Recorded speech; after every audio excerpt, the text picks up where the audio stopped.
کھلے آنکھ صلی اعلیٰ کہتے کہتے، کھلے آنکھ صلی اعلیٰ کہتے کہتے، کھلے آنکھ صلی اعلیٰ کہتے کہتے۔ الحمدللہ رب العالمین والصلاة والسلام علی سید المرسلین، اما بعد فاعوذ باللہ من الشیطان الرجیم، بسم اللہ الرحمن الرحیم۔ الصلاة والسلام علیکہ یا رسول اللہ وعلی آلکہ واصحابکہ یا حبیب اللہ۔ الصلاة والسلام علیکہ یا نبی اللہ وعلی آلکہ واصحابکہ یا نور اللہ۔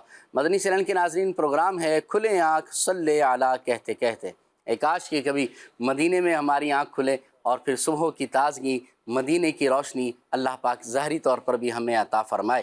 اب پروگرام ہے کھلے آنکھ صلی اعلیٰ کہتے کہتے۔ روزانہ ایک ٹاپک پر بات کیا کرتے ہیں۔ پیارے آقا مدینے والے مصطفیٰ صلی اللہ علیہ وسلم کا فرمان معظم ہے کہ جو بندہ دن بھر میں مجھ پر 50 مرتبہ درود پاک پڑھے گا تو کل بروز قیامت میں اس کے ساتھ مصافحہ یعنی ہاتھ ملاؤں گا۔ صلو علی الحبیب صلی اللہ تعالی علی محمد صلی اللہ علیہ وسلم۔ ناظرین، ہمارے پروگرام کے اندر شروع میں ہی پیغام قرآن سیگمنٹ ہوا کرتا ہے، تو آئیے بڑھتے ہیں اپنے اس سیگمنٹ کی طرف۔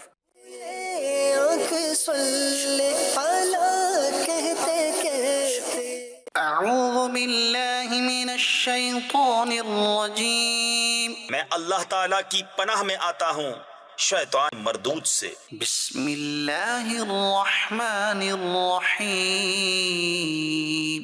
اللہ کے نام سے شروع جو نہایت مہربان رحم والا۔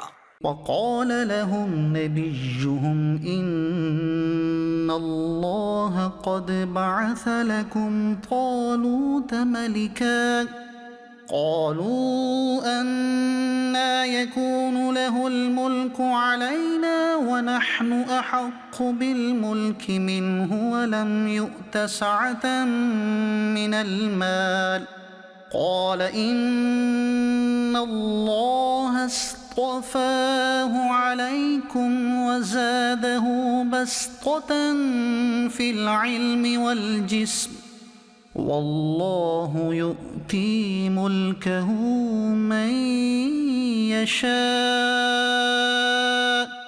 والله واسع عليم۔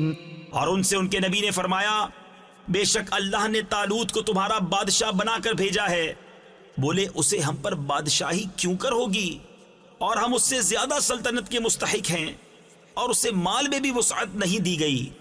فرمایا، اسے اللہ نے تم پر چن لیا اور اسے علم اور جسم میں کشادگی زیادہ دی، اور اللہ اپنا ملک جسے چاہے دے، اور اللہ وسعت والا، علم والا ہے۔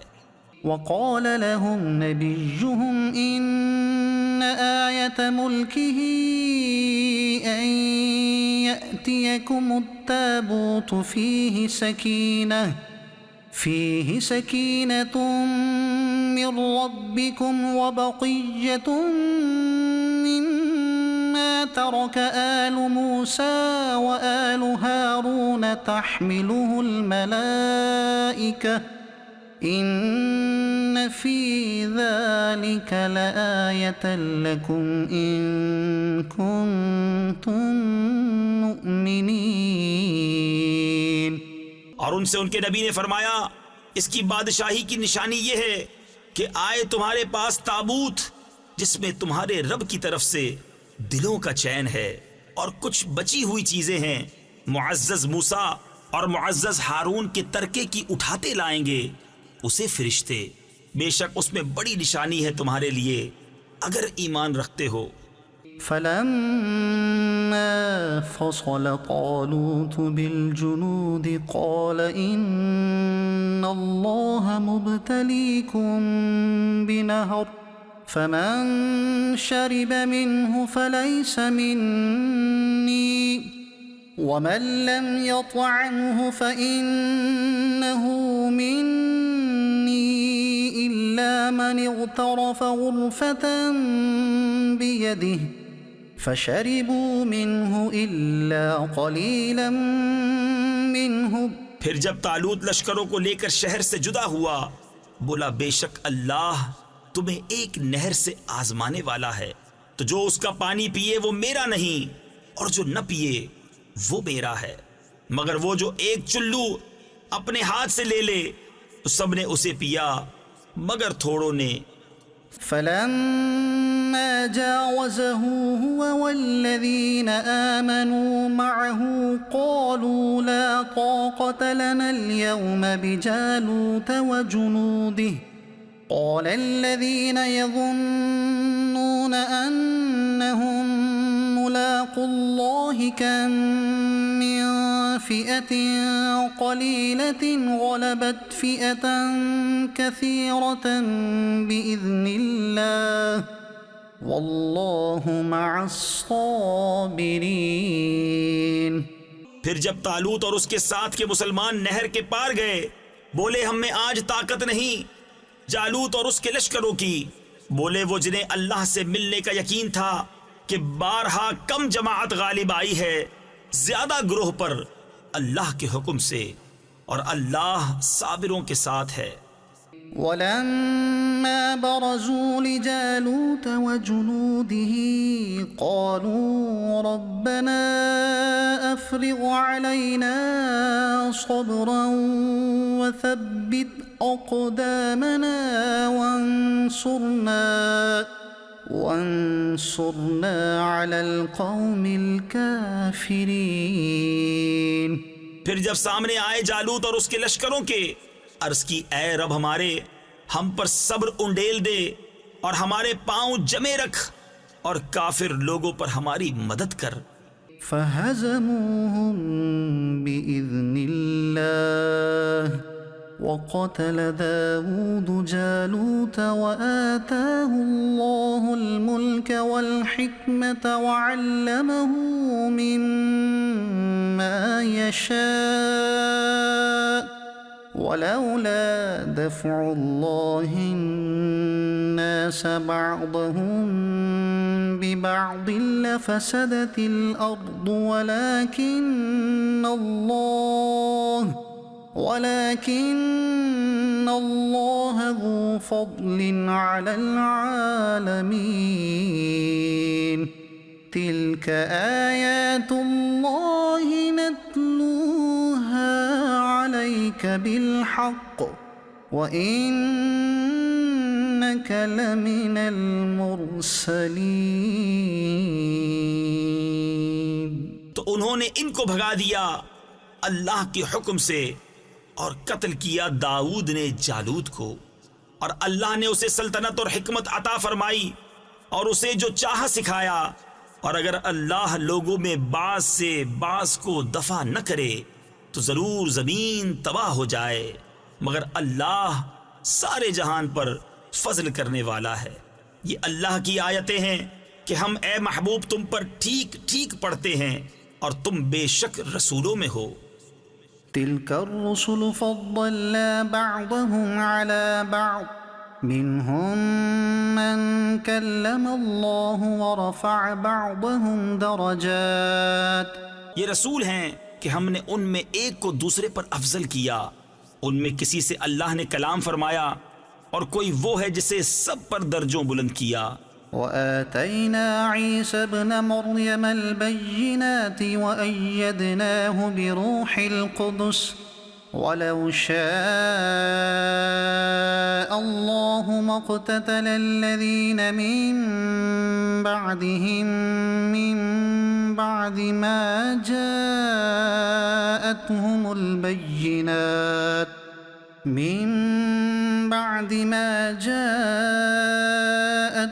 البينات ولكن اختلفوا فمنهم من آمن ومنهم من كفر ولو شاء الله ما اقتتلوا ولكن الله يفعل ما يريد۔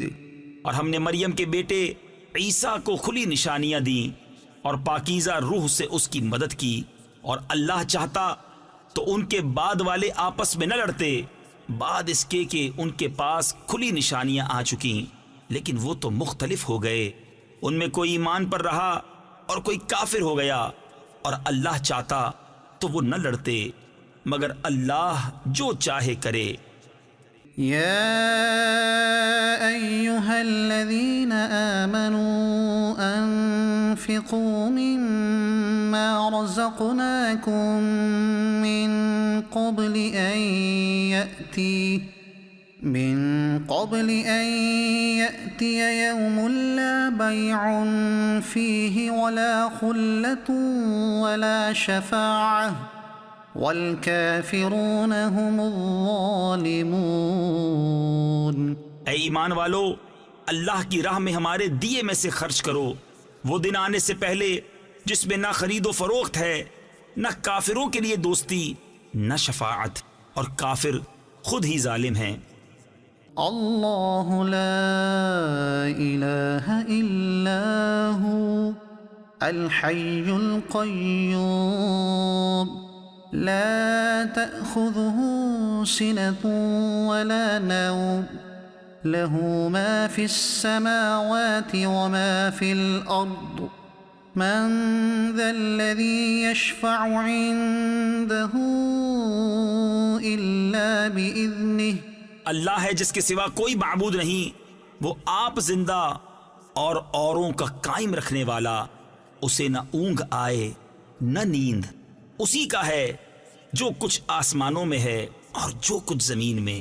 وہ کون ہے جو اس کے یہاں سفارش کرے بے اس کے حکم کے؟ يعلم ما بين أيديهم وما خلفهم ولا يحيطون بشيء من علمه إلا بما شاء وسع كرسيه السماوات والأرض۔ جانتا ہے جو کچھ ان کے آگے ہے اور جو کچھ ان کے پیچھے، اور وہ نہیں پاتے اس کے علم میں سے مگر جتنا وہ چاہے۔ اس کی کرسی میں سمائے ہوئے ہیں آسمان اور زمین۔ ولا يؤوده حفظهما وهو العلي العظيم۔ اور اسے بھاری نہیں ان کی نگہبانی، اور وہی ہے بلند بڑائی والا۔ صدق اللہ العظیم۔ مبلغین دعوت اسلامی ماشاءاللہ موجود ہیں، نعت خواہ نور عالم بھائی بھی موجود ہیں۔ آئیے اب ان کو ویلکم کرتے ہیں، اور ان سے انشاءاللہ شروع میں ہم کلام بھی سنیں گے نور عالم بھائی سے، اور مبلغین سے انشاءاللہ گفتگو بھی کریں گے۔ آج کا ٹاپک کیا ہے انشاءاللہ وہ بھی آپ کو کچھ دیر میں بتاتے ہیں۔ السلام علیکم ورحمۃ اللہ وبرکاتہ۔ السلام علیکم ورحمۃ اللہ وبرکاتہ۔ فضیل بھائی ماشاءاللہ ہمارے سلسلے میں، آئیے تشریف۔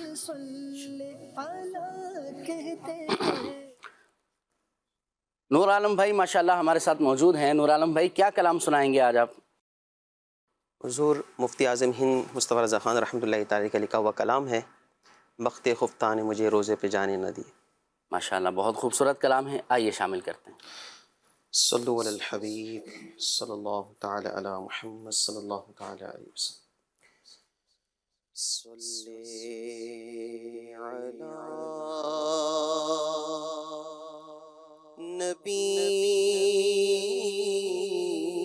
نبینا صلی علی محمد صلی علی کریمنا صلی علی محمد۔ گلیوں میں گھوم گھوم کر خاک مدینہ چوم کر، گلیوں میں گھوم گھوم کر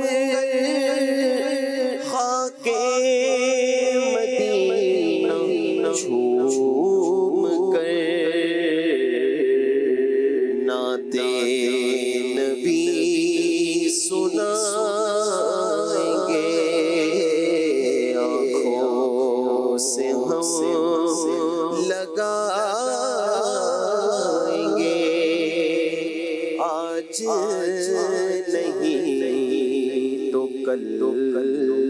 صحیح صلی علی نبینا صلی علی محمد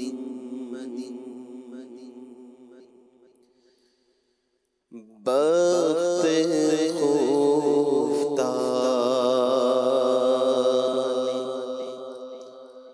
مجھے روز پہ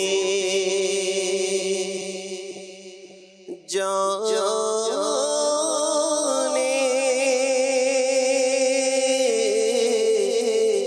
نہ دیا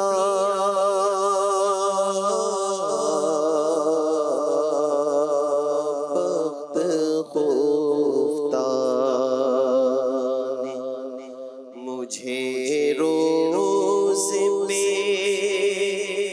جانے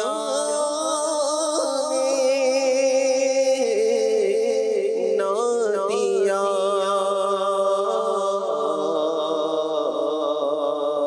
چشم و دل سینے کلیجے سے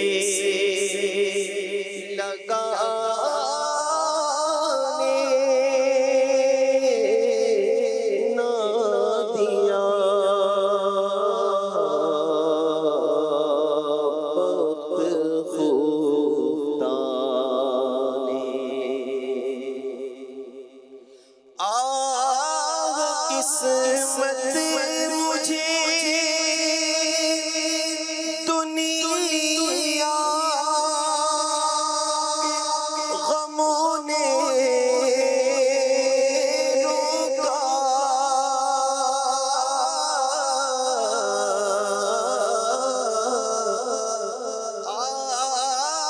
قسمت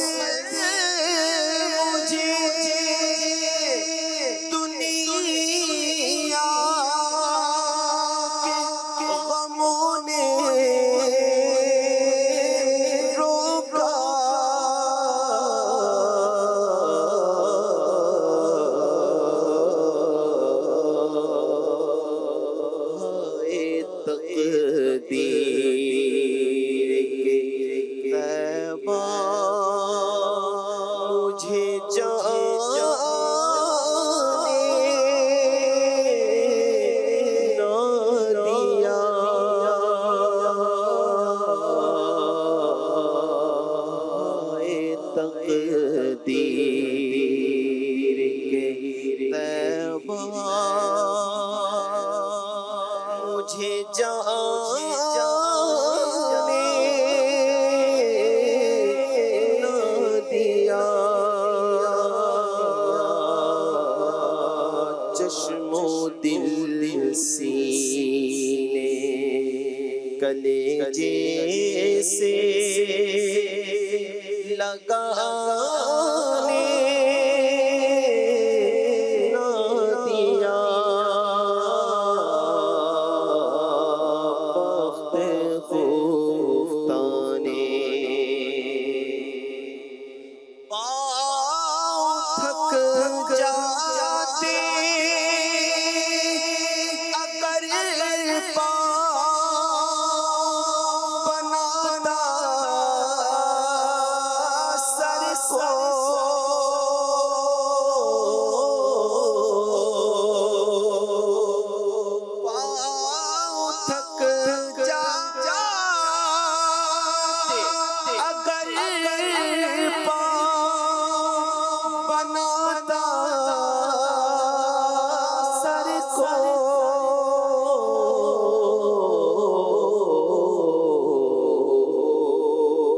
سر کے بل بل جاتا مگر ذوق نے جانے نہ دیا سر کے بل بل جاتا مگر ذوق نے جانے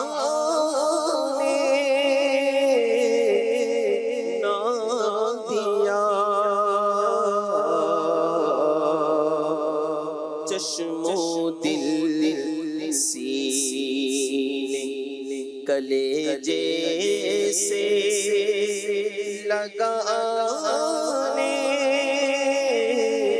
نہ دیا،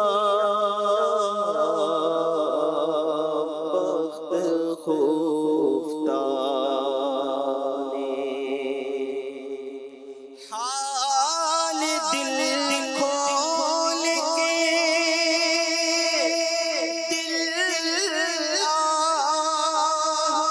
ادا کر نہ سکا،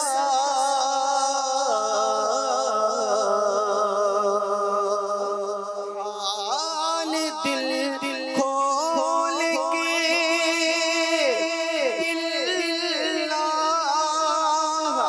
ادا کر نہ سکا،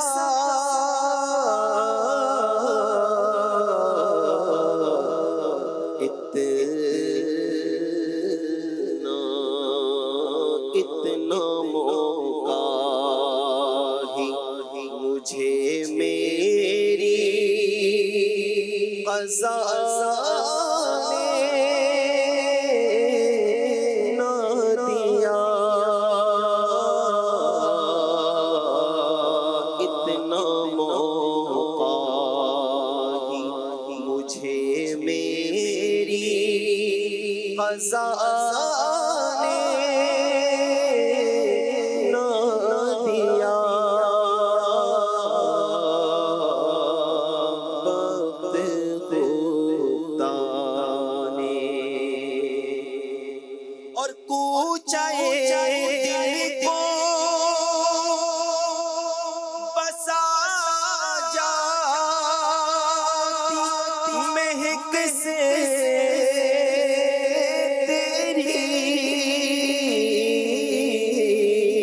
یا رسول اللہ میرے آقا، اونچے دل کو بسا جاتی مہک سے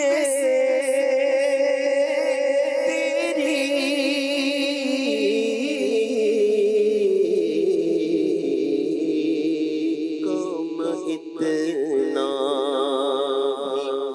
مجھے باد صبا نے نہ دیا، کم اتنا مجھے باد صبا نے نہ دیا، بخت خفتہ نے اور اب کہاں جائے گا نقشہ تیرا میرے دل سے،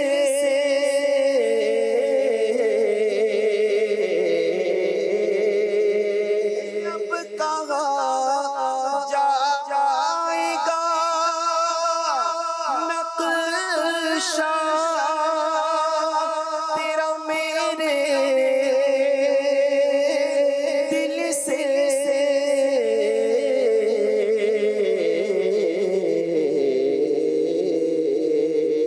تہ میں رکھا ہے اسے دل نے گمانے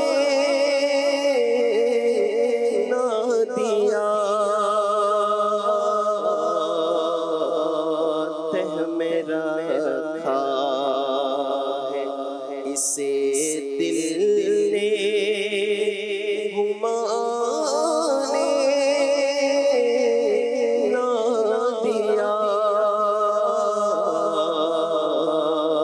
بخت خفتہ نے اور شربت دید نے اور آگ لگا دی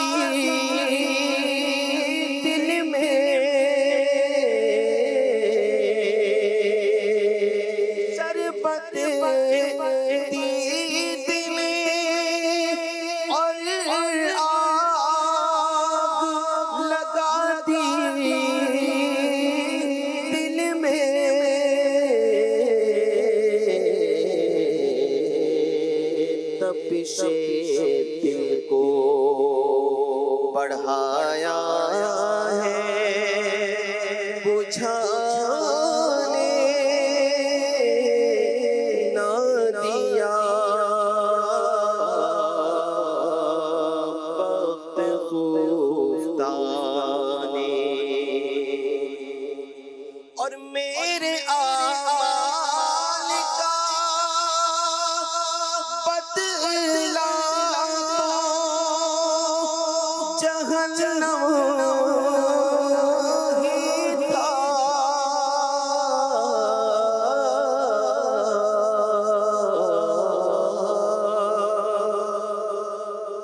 میرے اعمال کا بدلہ تو جہنم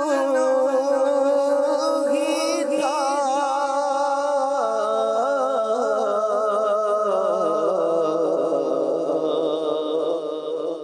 میں تو چاہتا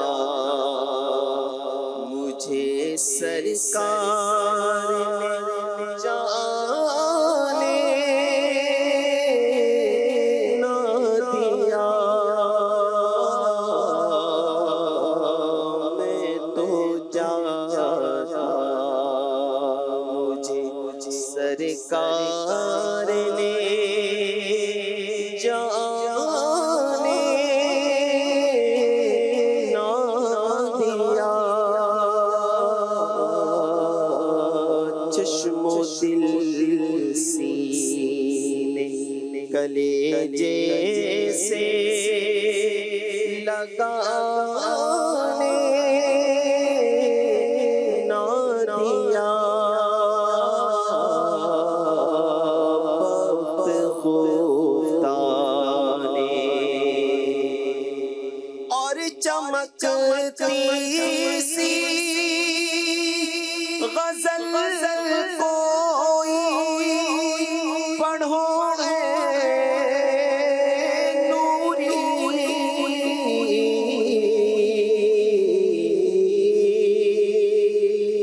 اور چمکتی سی غزل کوئی پڑھو ہے نوری،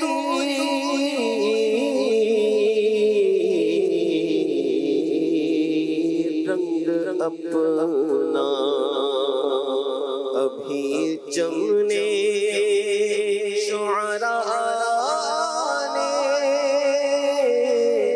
نہ دیا، رنگ اپنا ابھی جمنے شعراء نے نہ دیا، وقت خفتہ نے مجھے روزے پہ جانے نہ دیا،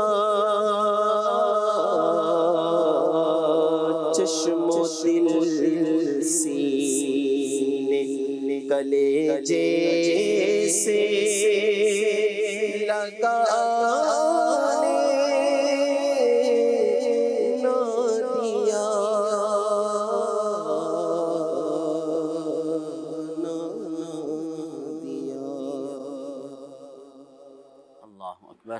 اللہ رب العالمین اس کلام کا فیضان ہمیں عطا فرمائے، اور نبی پاک علیہ الصلوۃ والسلام کی سچی پکی محبت، آپ کے عشق میں رونا تڑپنا نصیب فرمائے۔ ناظرین، ہمارے آج کا ٹاپک ہے اہمیت۔ کسی بھی چیز کی امپورٹنس جو ہوتی ہے، جو اہمیت ہوتی ہے، آج انشاءاللہ ہم اس کو بیان کریں گے۔ یاد رکھیں کہ زندگی کے قیمتی سرمایوں میں سے ایک سرمایہ یہ ہے کہ اسے اہمیت کا شعور مل جائے۔ جب کسی بندے کو کسی چیز کی اہمیت کی سمجھ آ جاتی ہے، شعور مل جاتا ہے، تو اس کا رویہ، اس کا مزاج، اس کا انداز، اس کے اعمال بدل جایا کرتے ہیں، اور پھر جس چیز کی اہمیت ہوتی ہے بندہ اس پر فوکس کرتا ہے، اور پھر جب اس چیز پر فوکس کیا جاتا ہے تو وہی چیز ہماری لائف کے اندر آتی ہے، یعنی اس کے اندر بہتری ہو جانا شروع ہو جایا کرتی ہے۔ لہٰذا ہر ایک چیز کی اہمیت کو سمجھنا یہ ہمارے لیے از حد ضروری ہے، اور اسلام کی خوبصورتی یہ ہے کہ اسلام نے ہر ایک چیز کی اہمیت کو واضح طور پر بیان فرمایا ہے۔ اسلام نے ایمان کی اہمیت کو بیان کیا، اللہ کی عبادت کی اہمیت کو بیان کیا، اسلام نے جو ہے نماز کی اہمیت کو بیان کیا، وقت کی اہمیت کو بیان کیا، کاروبار اور جاب کی اہمیت کو بیان کیا، آپس کے رشتوں کی اہمیت کو بیان کیا، والدین کی اہمیت کو بیان کیا، یہاں تک کہ بندے کی اپنی ذات کی جو اہمیت ہے اس کو بھی اسلام نے بیان کیا ہے۔ تو بہرحال اپنی ذہن کے اندر اگر ہم اہمیت کی افادیت کو اور اس کی افادیت اور شعور کو اپنے ذہن کے اندر اجاگر کریں گے تو انشاءاللہ ہماری زندگی مزید بہتر ہوگی۔ ہمارے ساتھ مبلغین دعوت اسلامی ہیں، اور عدنان بھائی کو بھی ماشاءاللہ ویلکم کرتے ہیں، اور ہمارے ساتھ سیدھے ہاتھ پر فضیل بھائی ہیں۔ یہاں سے بات شروع کرتے ہیں۔ فضیل بھائی کیا کہیں گے اہمیت؟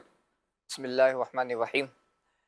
دین اسلام زندگی کے مختلف پہلو پر ہماری رہنمائی کرتا ہے، اور جیسا کہ آج ہمارا ٹاپک اہمیت ہے، تو اہمیت کے حوالے سے بھی اب چاہے وہ اہمیت وقت کی ہو، چاہے وہ صحت کے حوالے سے ہو، چاہے وہ مالی لحاظ سے ہو، جاب کے حوالے سے ہو، یا رشتہ داری کے حوالے سے ہو، دین اسلام نے ان تمام پہلوؤں پر الحمدللہ ہماری رہنمائی کی ہے، کیونکہ دین اسلام یہ ایک مکمل دین ہے۔ الیوم اکملت لکم دینکم، کہ ہم نے آج تمہارے لیے تمہارا دین مکمل کر دیا۔ تو زندگی کے مختلف جو ہمارے جو فیلڈز ہوتی ہیں، اسلام ہماری اس پر رہنمائی کرتا ہے۔ اب آتی ہے بات کہ اسلام میں، دین اسلام میں وقت کی اہمیت کیا ہے۔ تو قرآن پاک کے اندر اللہ پاک نے وقت کی اہمیت کو بھی بیان فرمایا ہے، والعصر، جی، یعنی زمانے کی قسم۔ نبی پاک صلی اللہ علیہ وسلم کے مبارک زمانے کی قسم اللہ پاک نے یاد فرمائی ہے، تو جس سے اسلام میں جو وقت کی اہمیت یہ واضح ہوتی ہے کہ اللہ کے نزدیک جو وقت ہے اس کی ایک بڑی اہمیت ہے۔ اچھا، وقت کی اہمیت اس بات سے بھی واضح ہوتی ہے کہ نبی پاک صلی اللہ علیہ وسلم نے ارشاد فرمایا کہ بہت سارے لوگ دو نعمتیں ایسی ہیں جن سے دھوکے میں ہیں، ایک صحت اور دوسری فراغت۔ اللہ، تو صحت دیکھیں، بہت سارے لوگ وہ ہوتے ہیں جب صحت مند ہوتے ہیں تو وہ اپنی صحت کو اہمیت نہیں دیتے، مختلف چیزیں کھا رہے ہوتے ہیں اور بہت ساری چیزیں پی رہے ہوتے ہیں، اور وہی چیزیں پھر اس کے معدے پر، اس کے جگر پر اور باڈی کے مختلف پارٹس پر وہ اثر انداز ہو رہی ہوتی ہے، اور ایک وقت آتا ہے کہ وہ بیمار بھی ہو جاتا ہے۔ اچھا، جب وہ بیمار ہوتا ہے تو اب اس کو معلوم ہوتا ہے کہ یہ صحت کتنی بڑی نعمت تھی۔ ایسے ہی فراغت، نبی کریم صلی اللہ علیہ وسلم کی ایک بہت پیاری حدیث پاک ہے، پیارے آقا صلی اللہ علیہ وسلم نے ارشاد فرمایا، اغتنم خمسا قبل خمسین، جی، کہ 5 چیزوں کو 5 چیزوں سے پہلے غنیمت جانو۔ اچھا، اب وہ 5 چیزیں جو بیان فرمائی ان میں سے ایک چیز وہ ہے جوانی۔ فرمایا شبابک قبل حرمک، کہ جو تمہاری جوانی ہے اس کو بڑھاپے سے پہلے غنیمت جانو۔ کہ انسان جب جوان ہوتا ہے تو جوانی کی جو اہمیت ہے وہ مختلف فضول کاموں کے اندر گزار رہا ہوتا ہے۔ جی، اچھا، پھر وہی جوانی جب بڑھاپے کی طرف بڑھتی ہے، انسان کی عمر بڑھتی ہے، تو اب اس کو احساس ہوتا ہے کہ میں نے بہت سارے کام زندگی میں نہیں کیے جو مجھے کرنے تھے۔ اب چاہے وہ عبادات کے معاملات میں سے ہوں، صحیح، چاہے وہ اس کی پرسنل لائف کے حوالے سے ہو۔ جی، یعنی بہت سارے لوگ وہ ہوتے ہیں جو ایک وقت گزرنے کے بعد کہتے ہیں کاش کہ ہم ایسا کر لیتے۔ تو لفظ کاش یہ اکثر ان لوگوں کی زندگیوں میں ہی ہوتا ہے جو اپنے وقت کی اہمیت کو نہیں سمجھتے۔ وہ کہتے ہیں اب پچھتاوے کیا ہوا جب چڑیا چگ گئی کھیت، جی، اب جب وقت گزر گیا تو اب پچھتانے کا بہرحال کیا فائدہ۔ تو بات یہ ہے کہ وقت کی اہمیت پر فضیل بھائی نے ماشاءاللہ بات کی ہے۔ دیکھیں، وقت اللہ رب العالمین نے ہمیں عطا فرمایا ہے، اور سبھی کے پاس ڈبل 12 گھنٹے ہوتے ہیں۔ ایسا نہیں ہے کہ امیر کے پاس جو ہے وہ اتنے 27 گھنٹے ہیں اور غریب کے پاس جو ہے وہ 24 گھنٹے ہیں۔ سبھی کے پاس جو ہے وہ دن رات کے اندر ڈبل 12 گھنٹے 24 گھنٹے ہی ہوا کرتے ہیں، اور ہر ایک کو وقت اللہ رب العالمین نے یکساں عطا فرمایا ہے۔ تو وقت کی اہمیت کو سمجھنا چاہیے۔ جو وقت پہلے گزر گیا وہ دوبارہ کبھی لوٹ کر نہیں آئے گا۔ اگر وقت کو، ہر کام کو اس کے وقت کے مطابق کریں گے نا ہم، کہ جب ہم کام کرنے لگے ہیں یا فارغ بیٹھے ہیں تو اس وقت میں فارغ نہ بیٹھیں بلکہ کام کریں۔ ہر وقت کے اندر کوئی نہ کوئی کام رکھ لیں، اور ہر کام کے وقت کوئی نہ کوئی جو ہے وہ وقت اپنا ڈیسائیڈ کر لیں تو پھر بندہ اچھی زندگی گزار سکتا ہے۔ کیا کہیں گے اپنا عدنان بھائی؟ بعض لوگ فضولیات کے اندر اپنا وقت صرف کرتے رہتے ہیں، فضولیات سے بچنے کا طریقہ کیا ہے؟ بسم اللہ الرحمن الرحیم۔ عمران بھائی، جو لوگ اپنی زندگی میں جو قابل اہمیت چیزیں ہیں جو ان کی قدر نہیں جانتے یا قدر نہیں کرتے تو وہ پھر فضولیات کے اندر پڑ جاتے ہیں۔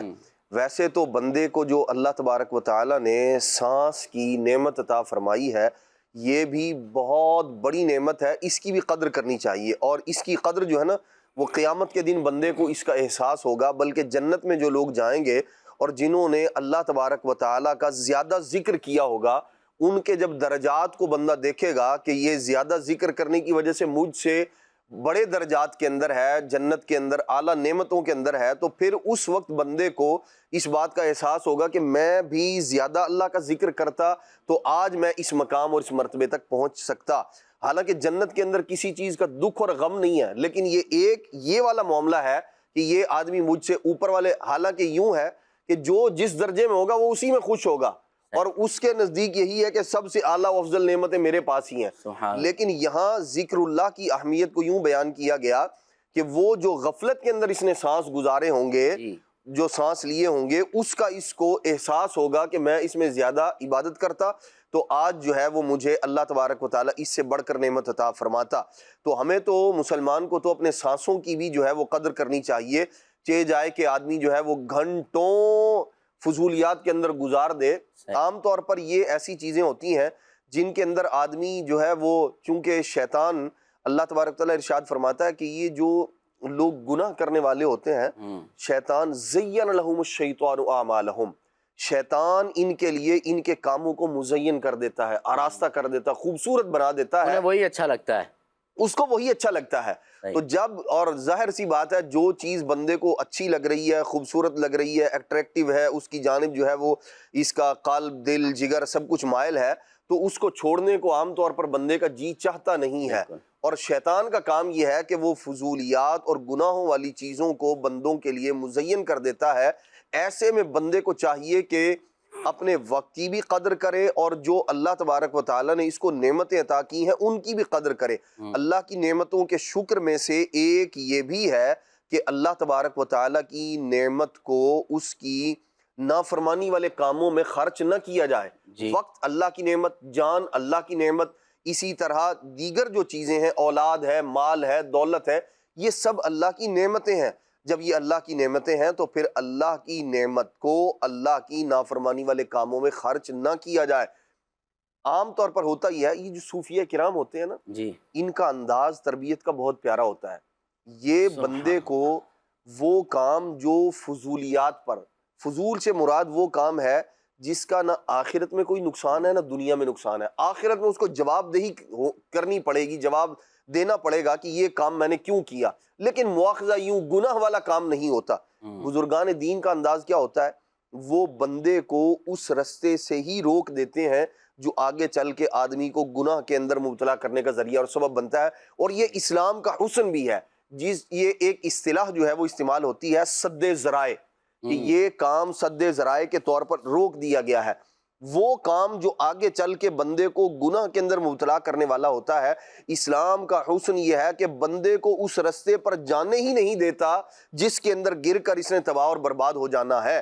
نبی پاک صلی اللہ تعالیٰ علیہ وآلہ وسلم نے یہ جو حدیث پاک فضیل بھائی نے بیان فرمائی ہے، اغتنم خمسن والی، یہ بھی ہمیں بتا رہی ہے کہ حضور علیہ السلام نے پہلے ہی فرما دیا کہ بھئی یہ چیزیں ہیں۔ اسی طرح صحت اور فراغت، یہ وہ چیزیں ہیں جن سے لوگ غفلت کے اندر جا پڑتے ہیں، گناہوں والے کاموں کے اندر جا پڑتے ہیں۔ صحت ہے، تندرستی ہے، تو آدمی جو ہے وہ بعض اوقات دندناتا پھرتا ہے، گناہوں والے کام کرتا ہے اور اس کے اندر کوئی شرم اور عار محسوس نہیں کرتا۔ اس طرح فراغت ہے تو اس فراغت کو اللہ تبارک و تعالیٰ اور اس کے پیارے حبیب صلی اللہ علیہ وسلم کی اطاعت اور فرمانبرداری میں خرچ کرنے کی بجائے وہ نافرمانی والے کاموں میں خرچ کر رہا ہوتا ہے۔ تو بزرگان دین کا انداز کیا ہے؟ اور یہی بزرگان دین کی جو تعلیمات ہیں وہ ہمیں امیر اہل سنت کی تعلیمات میں نظر آتی ہیں کہ وہ کام، بھائی پریشان نظری سے آپ سفر کر رہے ہیں مثال کے طور پر کہیں، تو اب ادھر ادھر دیکھنا، سائن بورڈ پڑھ رہا ہے، ادھر دیکھ رہا ہے، ادھر دیکھ رہا ہے، یہ کام کیا ہے؟ بندے کو جب آدمی اس طرح کا عادی ہو جاتا ہے تو پھر اس نے بہت سارے کام عادتاً کرنے ہوتے ہیں۔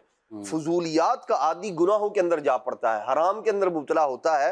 اس لیے نبی پاک علیہ الصلوۃ والسلام نے بہت پیاری مثال ارشاد فرمایا جو چیزیں اللہ تبارک تعالیٰ کی حرام کردہ ہیں وہ تو صاف واضح ہیں، جو حلال ہے وہ بھی صاف واضح ہے۔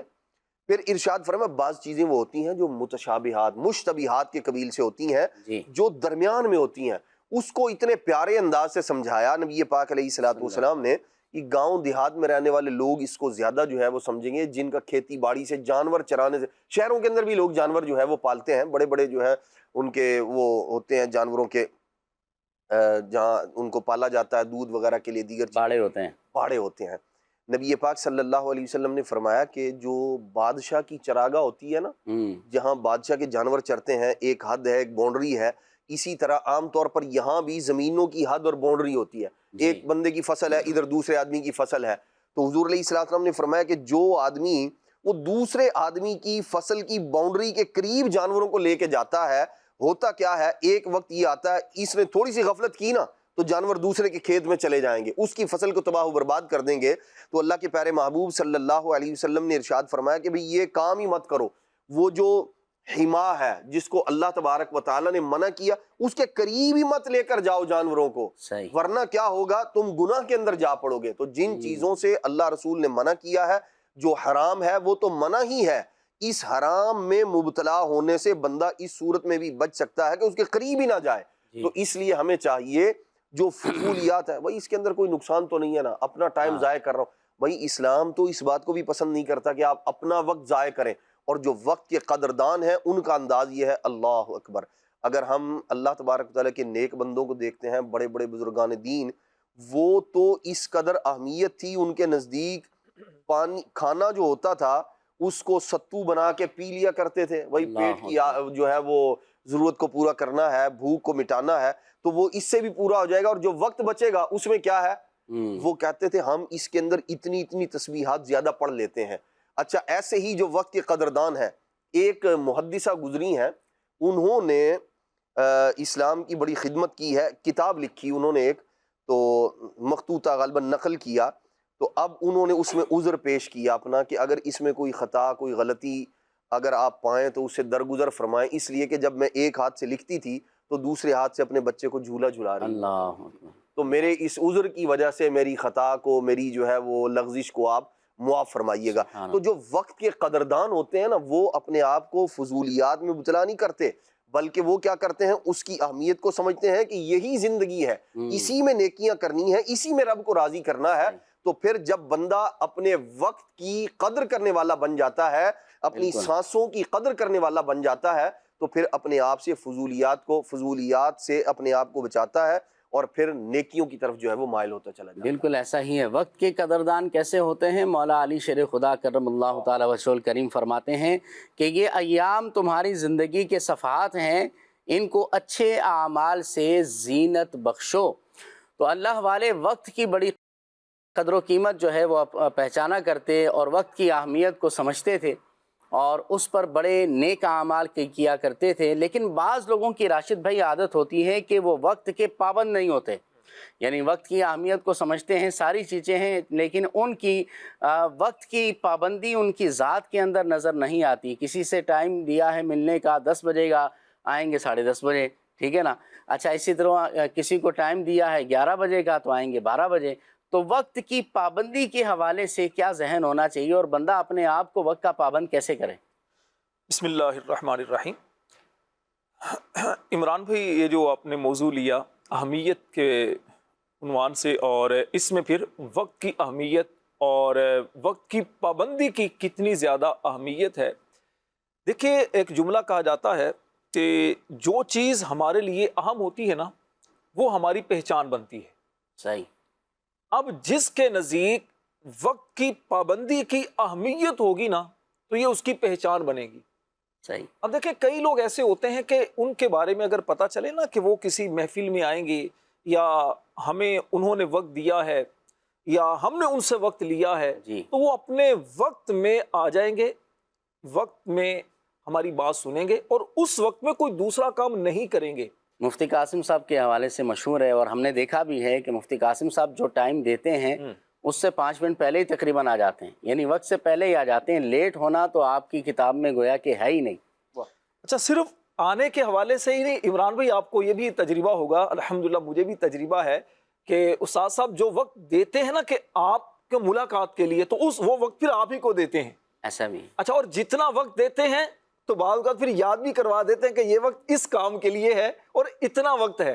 صحیح. اس سے کیا ہوتا ہے، تھوڑی دیر کے لیے تو محسوس انسان کو ہوتا ہے یار میں نے جیسے آدھا گھنٹہ لیا تھا تو اب 1 گھنٹہ بھی، چلو عام طور پر لوگ کیا کرتے ہیں، آدھا گھنٹہ لیا تو 1 گھنٹہ کھینچ لیا، بات چیت کرتے رہے. تو اگر جو وقت کے جو قدردان ہوتے ہیں اور وقت کی پابندی کرنے والے جو لوگ ہوتے ہیں تو وہ پھر یاد دہانی کرواتے ہیں کہ دیکھیے اس وقت میں ہم نے کیا کرنا ہے اور کتنا وقت لینا ہے. تو آپ نے جو بات کی وقت کی پابندی کے حوالے سے، دیکھیں انسان کی پہچان اسی انداز سے بن جاتی ہے، نتیجہ یہ ہوتا ہے کہ پھر دوسرے لوگ اس کے بارے میں ویسا ہی تاثر قائم کر لیتے ہیں کہ جناب یہ بندہ وقت کا پابند نہیں ہے. تو اپنے شادیوں کا موقع ہو، غمی خوشی کا معاملات ہوں یا کوئی بھی ایونٹ ہو تو اس بندے کے حوالے سے تاثر یہ بیٹھ جاتا ہے. اچھا، اب بعض اوقات وہ جلدی اگر آئے بھی یا وہ وقت کی پابندی کرے بھی تو جلدی لوگ یوں سمجھے کہ اس پر اعتماد کر نہیں پاتے. تو اس لیے وقت کی پابندی کی ہر انسان کو کوشش کرنی چاہیے. جو وقت آپ نے دیا ہے یا جو وقت کسی نے آپ سے لیا ہے تو اس کی قدر کرے. ابھی میں پنجاب پچھلے دنوں عمران بھی گیا تھا، تو وہاں کسی نے مجھے صبح وقت دیا، بات چیت ہوئی کب آئیں گے، اس نے کہا جی ہم 20 منٹ میں آپ کے پاس آ جائیں گے. تو کہیں جانا تھا، میں بالکل تیار ہو کر 20 منٹ میں، اب یقین کریں 20 منٹ کی بجائے 1 گھنٹہ ہو گیا. میں نے کال کی، میں نے کہا آپ نے 20 منٹ کا وقت دیا تھا. حضرت یہ ابھی 1 گھنٹہ ہو گیا. اچھا خیر ہے حضرت، ابھی آئے، بس ابھی آئے. اگلے دن پھر دوبارہ انہوں نے وہ دیا، کہتا جی 20 منٹ میں. میں نے کہا جی 20 منٹ 1 گھنٹے والے ہیں یا یہ؟ کہتا جی یہاں پر تو ہمارے یہاں اس طرح وہ چلتا ہے. میں نے کہا دیکھے یہ کیا ہوتے، پہچان ایک بنتی ہے نا، انسان آگے کا اپنا شیڈول اسی انداز سے بناتا ہے. تو وقت کی پابندی کا کیا ہوتا ہے کہ پہچان بنتی ہے. دوسری بات آپ نے جو بات کی کہ کیسے وقت کی پابندی انسان کرے، ایک تو یہ ہے کہ انسان اپنے وقت کی بھی قدر کرے، دوسرے کے وقت کی بھی قدر کرے. عموماً کیا ہوتا ہے کہ مثال کے طور پر میں اگر فارغ ہوں، میرے پاس کوئی وقت نہیں، تو لوگ یہ سمجھتے ہیں جناب ٹھیک ہے دوسرا بھی فارغ ہی ہوگا، اس کے بعد بھی شاید کوئی وقت نہیں ہے. دوسری بات یہ ہوتی ہے کہ جب آپ وقت کی پابندی نہیں کرتے تو آپ کہ اس پابندی نہ کرنے کا اثر آپ کے گھر والوں پر بھی پڑتا ہے، آپ کے دوستوں پر بھی پڑتا ہے، اور جو آپ سے ریلیٹڈ افراد ہوتے ہیں نا ان پر بھی اس کا اثر پڑتا ہے. جیسے کسی آفس میں آپ کام کرتے ہیں تو وہاں اگر آپ وقت کی پابندی نہیں کرتے تو آپ کا جو سیٹ ہے یا آنر ہے تو اس کو پتا چلے گا جناب یہ وقت کا پابند انسان نہیں ہے. میٹنگ کے اندر آپ لیٹ پہنچیں گے. تو اسی طرح آپ اگر باس ہیں، ماتحت افراد ہیں، ان کو بھی پتا ہے. آپ گھر کے اندر ہیں، بچوں میں بعض اوقات ہوتا ہے جی میں فلاں وقت میں آ جاؤں گا، نہیں پہنچ سکے. اسی طرح بیوی سے انسان بہت سارے وعدے کرتا ہے، وقت پر وہ نہ کرے، تو اس طرح ان سب پر بھی اس کا اثر پڑتا ہے. تو وقت کی پابندی اس طور پر جب انسان غور کرے گا نا تو پھر وقت کی پابندی کرے گا. تیسری بات، دین اسلام کو اگر آپ دیکھیں تو وقت کی پابندی کے ساتھ ہمارے بہت سارے اعمال ہیں. اب دیکھیے سب سے پہلے جو مسلمان پر جو بنیادی فرض ہے بالغ ہونے کے بعد وہ ہے نماز. اور نماز کیا ہے؟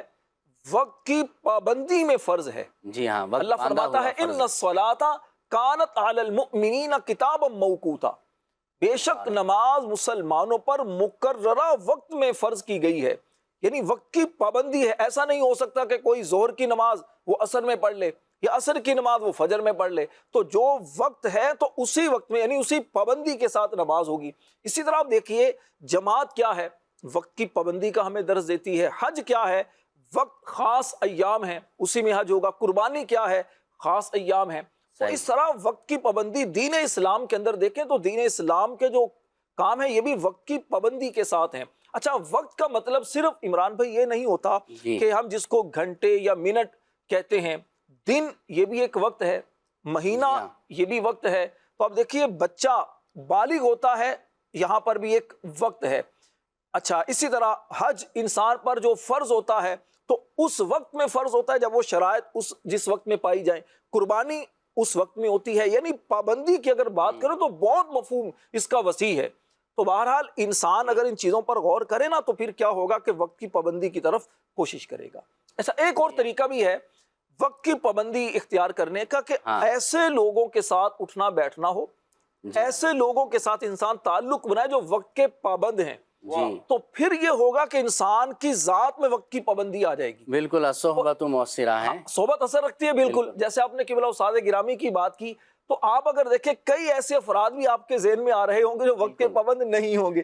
ایسا ہی تو ظاہر سی بات ہے ان سے جب تعلق ہوگا، جب بیٹھیں گے تو پھر کیا کہتے ہیں وقت کا پھر احساس نہیں ہوتا. پھر ایسا ہوتا ہے، واقعی ایسا ہوتا ہے کہ 10 بجے کا ٹائم دیا تو ذہن بنا ہوتا ہے کہ انہوں نے آنا 10:15 ساڑھے 10 بجے ہی ہے. تو بہرحال اپنی پہچان اچھی بنائیں.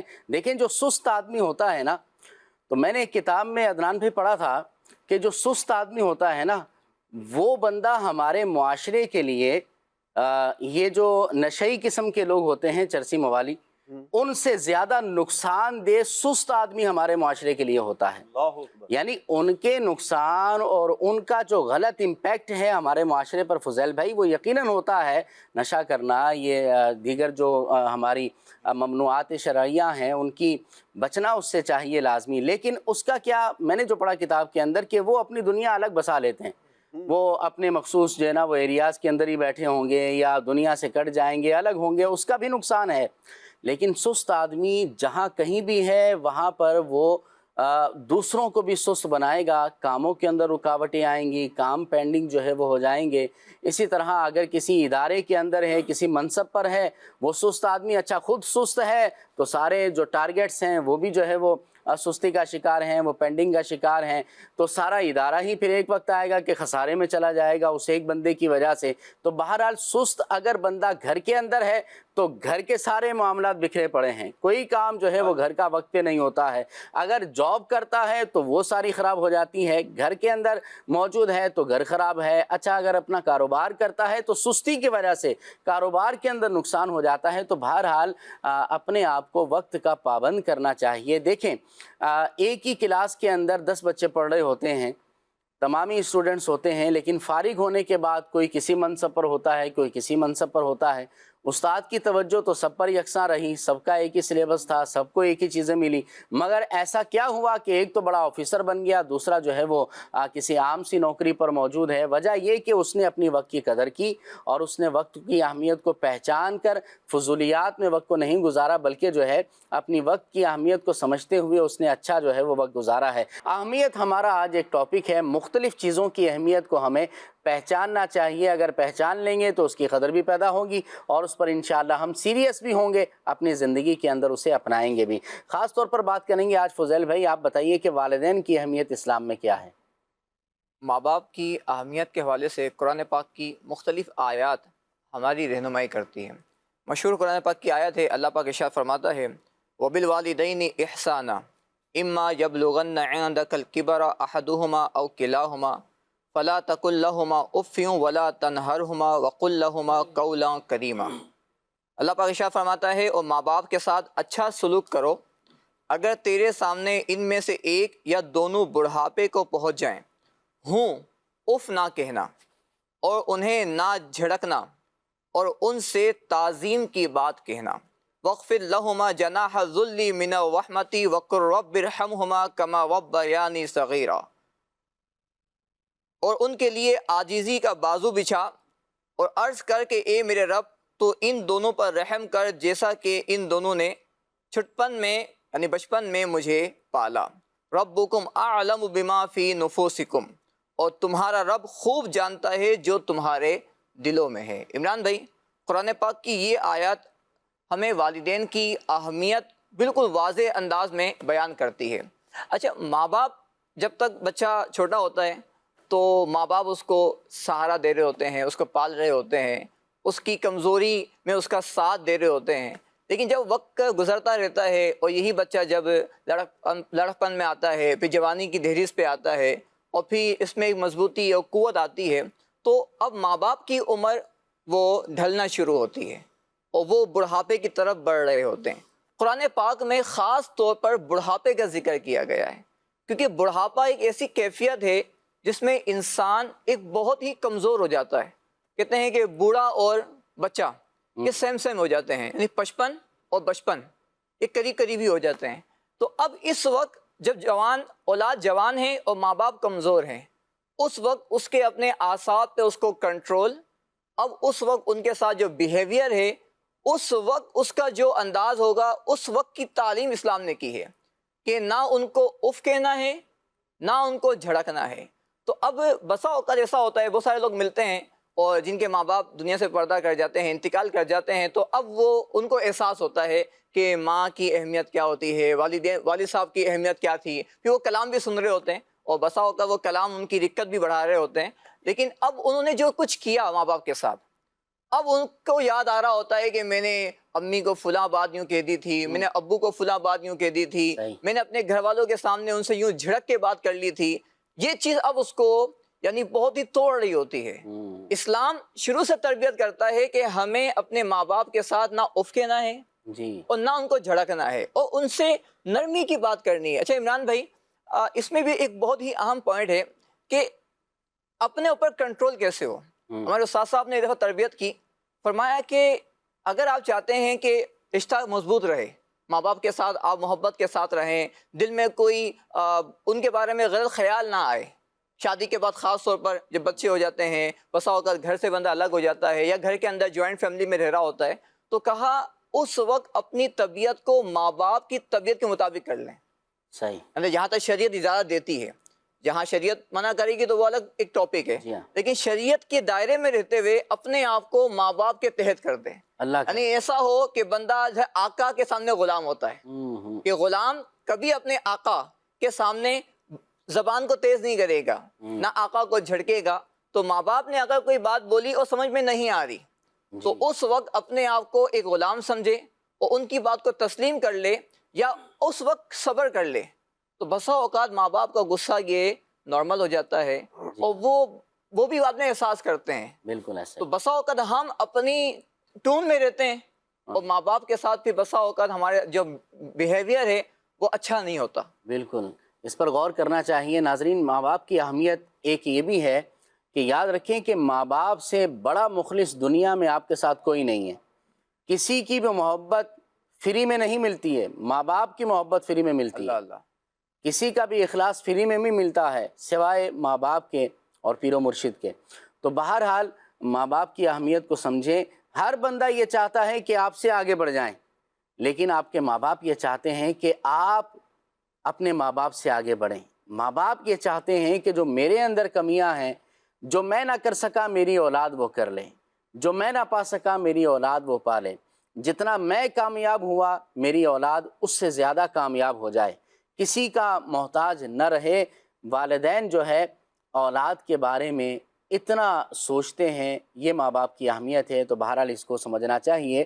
عدنان بھائی، آپ یہ بتائیے کہ خود شناسی، اپنی پہچان، کئی لوگوں کو اپنا ہی پتہ نہیں ہوتا کہ میری طبیعت کیسی ہے، میرا مزاج کیسا ہے، مجھے کیا کیا چیزیں پسند ہیں، کیا پسند نہیں ہیں اور کیا ہونی چاہیے۔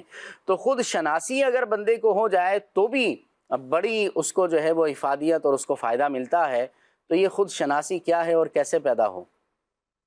عمران بھائی، دو طرح سے جو ہے نا وہ خود شناسی پر بات کی جا سکتی ہے۔ ایک تو یہ کہ میرا جو تعلق اللہ تبارک و تعالیٰ کے ساتھ ہے، جی، میں خود کیا ہوں، مجھے میری پیدائش کا مقصد کیا تھا، اور جو انسان کی ابتدا ہے اس پر اگر بندہ غور کرے تو یہ غرور، تکبر، دوسرے کو جو ہے وہ حقیر سمجھنا، یہ ساری کی ساری چیزیں بندے کے دل سے جو ہے وہ ختم ہو سکتی ہیں جب بندہ اپنی اصلیت کو پہچان لے کہ میں کیا تھا، اللہ تبارک و تعالیٰ نے مجھے کیا بنایا۔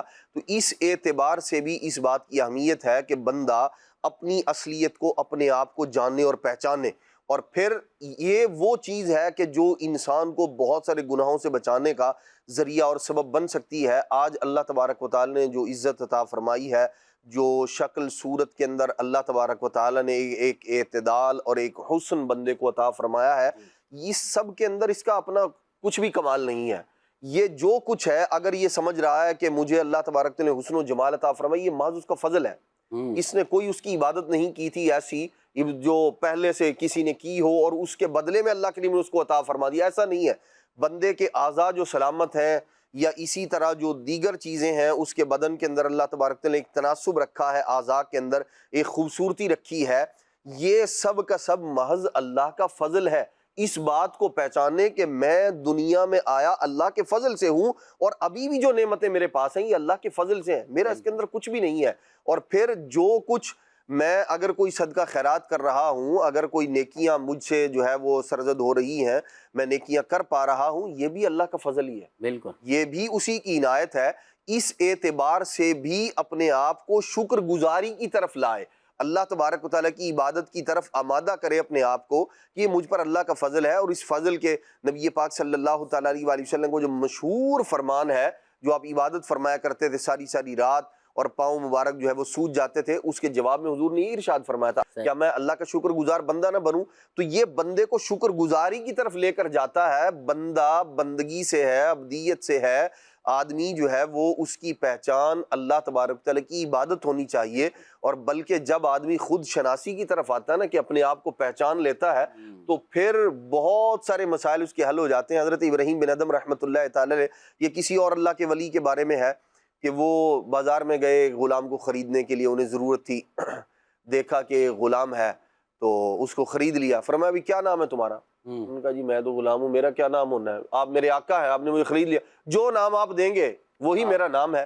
فرمایا بھی کھاتے کیا ہو، پسند کیا ہے؟ فرمایا جی میری کیا پسند ہونی ہے، جو میں تو اپنے آقا کا بندہ ہوں، جو آپ کھلائیں گے وہ کھا لوں گا، جو پہنائیں گے پہن لوں گا، دیگر اور جس چیز کے بارے میں کہتے ہو کہتے جی میری کیا۔ یہ تھی وہ خود شناسی جو اس بندے نے پہچان لی کہ جو غلام ہے اس کا اپنا کچھ بھی نہیں ہے، جو ہے وہ سب کا سب اس کے آقا کا ہے۔ یہ تو ایک ظاہری غلام والا معاملہ تھا۔ ہم تو اچھا وہ جو مالک ہے وہ بھی حقیقی مالک نہیں ہے، مجازی مالک ہے۔ ہم جس اللہ تبارک و تعالیٰ کے بندے ہیں، اس کے غلام ہیں، وہ ہمارا حقیقی آقا ہے، اور ہم حقیقت میں اس کے غلام ہیں۔ تو جب حقیقی غلام ہے تو پھر غلام کو اپنا غلامی والا انداز اختیار کرنا چاہیے۔ یہ وہ ہے جو اللہ تبارک و تعالیٰ کی بارگاہ کے ساتھ بندے کا ایک تعلق ہے، خود شناسی والا کہ میں اللہ کا ایسا بندہ ہوں۔ اور یہ اگر پیدا ہو جائے نا کہ میں واقعی بندہ ہوں، ہاں جی، تو پھر بندے کے اندر بندگی آ جاتی ہے، بندگی آ جاتی، بالکل بندہ یہ مان لینا کہ واقعی میں بندہ ہوں، میں مخلوق ہوں، اور اللہ کا ادنا سا جو اللہ رب العالمین نے مجھے عطا فرمایا ہے، اگر واقعی یہ سمجھ آ جائے تو بندہ بہت ساری چیزوں سے بچ سکتا ہے۔ عمران بھائی آپ کنٹینیو کریں۔ جی، میں دوسری جو اس کی جہت ہے وہ یہ ہے اپنی صحت، اپنی جو ہے وہ عبادت اور دیگر اور جو اس طرح کے معاملات ہیں ان کو بھی ریئلائز کرنے کی ضرورت ہے۔ جب میں بندہ ہوں تو میری زندگی میں عبادت کی بھی اہمیت ہے، اور جب میرے ساتھ میرے والدین کی ذمہ داری مجھ پر ہے، میرے بیوی بچوں کی ذمہ داری مجھ پر ہے، تو اس ذمہ داری کو میں کیسے نبھا پاؤں گا؟ ظاہر سی بات ہے جب میں اپنی صحت کا خیال نہیں رکھوں گا، اور جو آئے مثال کے طور پر جن چیزوں سے پرہیز کا کہا گیا ہے، بیماری کے باوجود بعض لوگ کہتے ہیں مر تو ویسے ہی جانا جی، جو کھا پی کے مرے بندہ۔ تو بات یہ ہے کہ بعض اوقات ضروری نہیں ہوتا کہ کھا پی کے مر جائے، بعض اوقات کھا پی کر حالت ایسی ہو جاتی ہے کہ نہ مرتا ہے نہ جیتا ہے، اور پھر اس وقت کیفیت یہ ہوتی ہے خود یہ اکیلا جو ہے مصیبت میں نہیں ہے، پریشانی میں نہیں ہے، اس کے ساتھ جو اس کے گھر والے جن کا سکون اس کو عزیز تھا، اب وہ سارے کے سارے گھر والوں کا سکون، اطمینان، چین برباد کر چکا ہوتا ہے یہ بندہ اپنی اس طرح کی بے احتیاطیوں سے۔ تو یوں خود شناسی کا ایک پہلو یہ ہے کہ اپنے آپ کو، اپنی صحت کو، اسی طرح جہاں سے آپ کو رزق مل رہا ہے، وہ نوکری، وہ جاب، وہ آفس جہاں سے اللہ تبارک تعالیٰ آپ کو عطا فرما رہا ہے، اس کو بھی یہ جو یک در گیر و محکم گیر والا معاملہ ہے نا، اس کو اگر ہم احادیث مبارکہ کی اس سے دیکھیں تو جہاں سے بندے کو رزق مل رہا ہے اس کو تھامنے کا حکم دیا گیا ہے۔ تو جہاں سے رزق مل رہا ہے اس کو بندہ اپنی زندگی میں یوں اہمیت دے کہ اس کو آپ نے جو ہے وہ پکڑ کے رکھنا ہے۔ بعض لوگوں کی عادت یہ ہوتی ہے خام خواہ جو ہے نا، آج یہاں ہے کل وہاں ہے، آج ادھر سے چھوڑ دیا کل ادھر سے چھوڑ دیا۔ ایسے لوگوں کی پھر یہ پہچان بن جاتی ہے بھائی اس نے 2-4 مہینے سے زیادہ نہیں ٹکنا کہیں بھی، یہ آج یہاں ہے تو اب جہاں کہیں وہ جاتا ہے نا تو سامنے والے بھی اس کو بھائی اس پر دیکھ بھال کے پیسے لگانا، انویسٹ خیال سے کرنا، کوئی چیز آپ اس کو ہنر سکھا رہے ہیں، پتہ ہے بھائی اس نے 4 مہینے کے بعد یہاں سے بھاگ جانا ہے، تو پھر سامنے والا بندہ بھی اس کو ایسے ہی اس کے ساتھ جو ہے وہ رویہ اختیار کر رہا ہوتا ہے۔ تو خود شناسی کی ایک اہمیت یہ ہے اپنی بیماری، اپنی صحت، اپنی جو ہے وہ دیگر جو ضروریات ہیں، اسی طرح عبادت، یہ بھی چونکہ بندہ ہونے کے ساتھ ساتھ عبادت بندگی لازم و ضروری ہے، ان چیزوں کو مینج رکھیں گے اپنے آپ کو یوں، جیسے نبی پاک علیہ الصلوۃ والسلام نے عبادت کی اہمیت کو بیان فرمایا، بھی آپ کا آپ کے جسم کا بھی اپنے آپ پر حق ہے. روزے رکھ کے جو فرض کے علاوہ جو روزے رکھتے تھے بعض صحابہ کرام علیہ رضوان، تو نبی پاک علیہ السلام نے فرمایا کہ بھئی ایک دن رکھو ایک دن چھوڑ دو، جو نفل روزے ہیں. تو یوں سرکار علیہ السلام نے پھر جو طویل عبادت کیا کرتے تھے ان کو بھی اہمیت بیان فرمائی. بھائی یہ کام یوں کرو، اعتدال کے ساتھ کرو، تاکہ آپ جو ہے وہ عبادت کے اندر اکتاہٹ پیدا نہ ہو جائے، بندہ خوش دلی کے ساتھ عبادت کرنے والا ہو. تو یوں خود شناسی کا ایک پہلو یہ ہے، اپنے آپ کو بھی پہچانے، اپنے لیے بھی کچھ ٹائم ہونا چاہیے آپ کی زندگی کے اندر جس میں آپ اپنی صحت، اپنی عبادت، اپنے معاملات کو دیکھ سکیں. بالکل اپنے آپ کو اہمیت دیں. بالکل اپنے آپ کو اہمیت دیں. ان لنفسک علیک حقا، واہ، تیرے نفس کا، تیرا تجھ پر خود بھی ایک حق ہے. اس حق کو پہچانا کریں کہ میرا مجھ پر کیا حق ہے، اسے بھی ادا کریں. اس کو عام طور پر یوں بھی بیان کیا جاتا ہے کہ آپ کا پیشن کیا ہے اور آپ کا پروفیشن کیا ہے. آپ کا پیشن یعنی آپ کے دلی جذبات، آپ کا شوق، آپ کا رجحان، ترجیحات آپ کی کیا ہیں، اور آپ کا پروفیشن، آپ کا پیشہ کیا ہے. کئی لوگ کاروبار کے اندر، جاب کے اندر کامیاب نہیں ہوتے. اس کی ایک وجہ یہ بھی بیان کی جاتی ہے کہ اس کا پیشن اور پروفیشن سیم نہیں ہے، الگ الگ ہے. شوق اس کو کسی اور چیز کا ہے، بنا وہ کچھ اور ہوا ہے. تو پھر اس کام کے اندر جو ہے وہ بہتری بہت مشکل سے آتی ہے.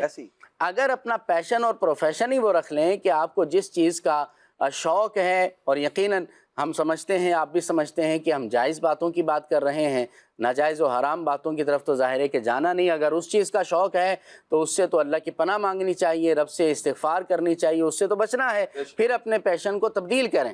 تو بہرحال جس چیز کا شوق ہے نا، اچھا بعض لوگ جو ہے نا عدنان بھائی، راشد بھائی، بچوں کو جو ہے نا فورس کرتے ہیں کہ تم نے بڑے ہو کر یہ بننا ہے، تم نے جو ہے وہ یہ کرنا ہے. اچھا جب تک بچہ لاشعور کے اندر ہے، اسے سمجھ نہیں ہے اچھے برے کی، تب تک تو چلو یہ آپ کی باتیں ہو سکتا ہے کہ کارگر ہوں. لیکن جب بچے کو شعور آ گیا ہے، بچہ سمجھدار ہو گیا ہے، بڑا ہو چکا ہے، اور آپ دیکھ رہے ہیں کہ اس کا جو شوق ہے وہ آئی ٹی کی فیلڈ کے ساتھ ہے، آپ اسے جو ہے نا وہ انجینئر بنانا چاہ رہے ہیں. اس کا شوق فلاں شعبے کے ساتھ ہے فضل بھائی، آپ اسے کچھ اور بنانا چاہ رہے ہیں. تو وہ بچہ پھر اپنی زندگی میں بڑی مشکل سے کامیاب ہوتا ہے. بچہ باشعور ہو جائے، سمجھدار ہو جائے تو دیکھیں کہ بچے کا رجحان کس طرف ہے، اسے کون سی چیزیں پک کرنے میں زیادہ آسانی ہوتی ہے.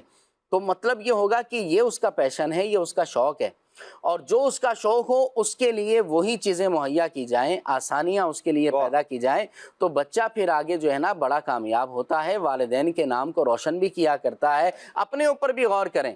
اگر کسی ایسی چیز میں پھنسے ہوئے ہیں کہ جو ہمارا پیشن نہیں ہے، بس مجبوری میں بس یہ لگے ہوئے ہیں، چل ہی رہا ہے، تو پھر آہستہ آہستہ اپنے پروفیشن کو پیشن کی طرف لے کر آئیں، جو شوق ہے اس میں آگے بڑھیں. تو اس کا ایک بڑا جو تجربہ ہے یا اس کی پہچان جو بیان کی ہے نا بعض لوگوں نے، وہ یہ کہ جس کام کے اندر آپ تھکتے نہ ہوں وہ آپ کا پیشن ہے. واہ واہ واہ واہ. تھک تو انسان جاتا ہی ہے، لیکن بعض کام جو ہے نا کر کے بندہ بڑی جلدی تھک جاتا ہے، لیکن بعض کام کرتے ہوئے انسان بڑی دیر تک جو ہے نا وہ حشاش بشاش رہتا ہے. تو بہرحال پیشن پروفیشن سیم کریں اور اس کی اہمیت کو سمجھیں تو انشاءاللہ دین و دنیا کی ہمیں برکتیں. تھوڑی سی اس میں چھوٹا سا اختلاف کروں گا آپ سے.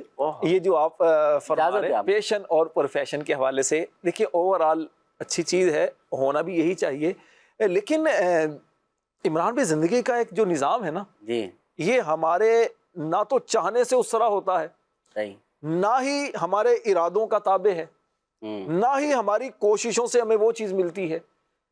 کوششوں سے ایک حد تک چیزیں ملتی ہیں، بچپن میں ہمارے شوق ہوتے ہیں، جوانی میں شوق ہوتے ہیں، انسان محنت کر رہا ہوتا ہے. جیسے مثال کے طور پر ایک بندے نے محنت کی ہے، کارپینٹر بنا بڑی اچھے انداز سے، لیکن اب اسے کارپینٹر کا کام ہی نہیں مل رہا، یا وہ مثال کے طور پر کوئی اور کام کے لیے اس نے محنت کی لیکن اس کے مواقع ہی نہیں ہیں، اب وہ کیا کرے؟ تو اس کے لیے استاد گرامی کا ایک بڑا خوبصورت جملہ ہے، وہ امید کرتا ہوں بہت ساروں کو فائدہ دے گا. آپ فرماتے ہیں کہ یا تو پسند کو حاصل کر لو، جو آپ کی پسند ہے اسے حاصل کر لو، اور ہر ایک کو اس کی پسند حاصل ہو جائے ایسا ضروری نہیں ہے. بالکل. دوسرا پھر کیا ہے؟ یا پھر حاصل کو پسند کر لو. صحیح. جو آپ کو حاصل ہے، جو جاب آپ کر رہے ہیں تو بھیا اس کے اندر دل لگا لو، اسی کی کوشش کر لو. نتیجہ یہ ہوگا کہ آپ کی زندگی پرسکون ہو جائے گی. آپ جس جگہ کام کر رہے ہیں اور اس وقت ضرورت اس چیز کی ہے, تو اب کہتے ہیں نہیں جی میرا شوق کچھ اور تھا, تو جناب آپ کا جو شوق تھا نا ادارے کو اس کی ضرورت نہیں ہے, صحیح, اس وقت معاشرے کو اس کی ضرورت نہیں ہے. تو آپ کو جو گھر چلانا ہے تو وہ معاشرے کی ضرورت پوری کر کے گھر چلانا ہے, ادارے کی ضرورت پوری کر کے آپ کو گھر چلانا ہے. تو اس لیے آپ کسی کی ضرورت بنیں گے تو کوئی آپ کی ضرورت پوری کرے گا. ایسا ہی ہے. عموماً ہوتا کیا ہے کہ لوگ اس میں یار میرا شوق یہ ہے, بس وہ کام کرنا ہے, پڑھائی کی, ڈگریاں حاصل کی, بہت بڑے بن گئے, لیکن کیا ہوا جب فارغ ہو کر اب جاب کی تلاش میں نکلے, کاروبار کی تلاش میں نکلے, پتا چلا یا تو وہ دور ہی ختم ہو چکا جو آج سے 20 سال پہلے تھا, ایسا ہی, معاشرے کی ضرورت وہ نہ رہی, اور یا پھر جس ادارے میں جاب مل رہی ہے وہاں پر یہ چیز ہے ہی نہیں. تو بندہ کیا کرے, اب شوق کے پیچھے لگا رہے گا تو جناب گھر تو چلانا ہے. تو اس لیے اس چیز کو سمجھنا یہ بہت ضروری ہے. دیکھیں آپ کو پتا ہونا چاہیے, جس طرح آپ نے شروع بات کی تھی, آپ کیا کر رہے ہیں. دیکھیں انسان خود کیا ہے, انسان سے بڑھ کر دوسرا اتنا اچھا نہیں سمجھ سکتا. صحیح, بہت کچھ انسان کو پتا ہوتا ہے, ہاں کچھ چیزیں وقت کے ساتھ ساتھ اس کے سامنے ظاہر ہوتی ہیں, صحیح ہے, کچھ چیزیں اسے معاشرہ بتاتا ہے. جی ہاں, بخشا ہے ٹھوکروں نے سنبھلنے کا حوصلہ, بخشا ہے ٹھوکروں نے سنبھلنے کا حوصلہ, ہر حادثہ خیال کو گہرائی دے گیا. کیا بات. تو یہ حادثات, یہ چیزیں ہوتی ہیں نا, یہ انسان کو سکھا دیتی ہیں, اور کچھ چیزیں لوگ سکھاتے ہیں. جی ہاں, اساتذہ ہوتے ہیں, پیر و مرشد ہوتے ہیں, ماں باپ ہوتے ہیں, یہ ہمیں بتاتے ہیں کہ جناب آپ یہ کر سکتے ہیں. آپ اگر عمران بھائی اگر آپ 20 سال پیچھے چلے جائیں تو آپ کو بہت ساری چیزوں کا ہو سکتا ہے علم نہ ہو کہ میں کیا کر سکتا ہوں, لیکن آج آپ کو شعور ہے. اچھا کچھ چیزیں ایسی ہوں گی جو آپ کو اس وقت بھی پتا تھا, بچپن میں ہی آپ کو پتا تھا کہ میں یہ کر سکتا ہوں. جیسے ہم پڑھتے ہیں, آپ نے بھی ماشاءاللہ پڑھا ہے, پڑھایا ہے, بچے جو ہوتے ہیں نا تو اساتذہ کو معلوم ہوتا ہے کہ یہ بچہ کس طرح کا ہے. امام بخاری رحمۃ اللہ علیہ فقہ سیکھنے کے لیے گئے تھے, کیا کہا استاد صاحب نے, کبھی آپ حدیث کی طرف آؤ, اور حدیث کی طرف آئے تو امام بن گئے. امام اعظم ابو حنیفہ رحمۃ اللہ علیہ بازار کی طرف جا رہے ہیں, کیا فرمایا گیا کہ جناب آپ فقہ کی طرف آئیں, آئے وقت کے امام بن گئے. تو لوگوں کو خود اپنے بارے میں عموماً معلوم ہوتا ہے, لیکن سارا معلوم ہو یہ ایسا باس نہیں ہوتا. یہ پھر وقت انہیں بتاتا ہے یا لوگ انہیں بتاتے ہیں, تو اپنے بارے میں آگاہ ہونا ضروری ہے. صحت کے حوالے سے ایک حکیم صاحب سے میں نے مشورہ کیا, میں نے کہا جناب مجھے بتائیے کہ پرہیز کن کن چیزوں سے کرنا چاہیے. انہوں نے کہا کہ بات یہ ہے, ڈاکٹر, حکما, یہ ساری چیزیں بتائیں اپنی جگہ, لیکن راشد بھائی آپ خود غور کر لیں کون سی چیز آپ کو فائدہ دیتی ہے, کون سی چیز آپ کو نقصان دیتی ہے. صحیح, آپ کی طبیعت, آپ کی جسمانی کیفیت آپ سے زیادہ کوئی دوسرا نہیں جان سکتا. تو آپ نے ایک مرتبہ چیز استعمال کی, آپ کو پتا فائدہ ہوگا. جیسے انہوں نے ایک مرتبہ مجھے مشورہ دیا حکیم صاحب نے کہ آپ نا سلاد کھائیں, اور سلاد میں انہوں نے 2-3 چیزیں بتائیں. جب میں نے روزانہ کھانا شروع کیا تو مجھے اس سے نقصان محسوس ہوا. میں نے کہا یہ تو اس سے تو نقصان ہے. انہوں نے کہا کہ آپ کی طبیعت میں پھر یہ چیزیں نہیں, آپ دیکھیں کہ آپ کے لیے بہتر کیا ہے.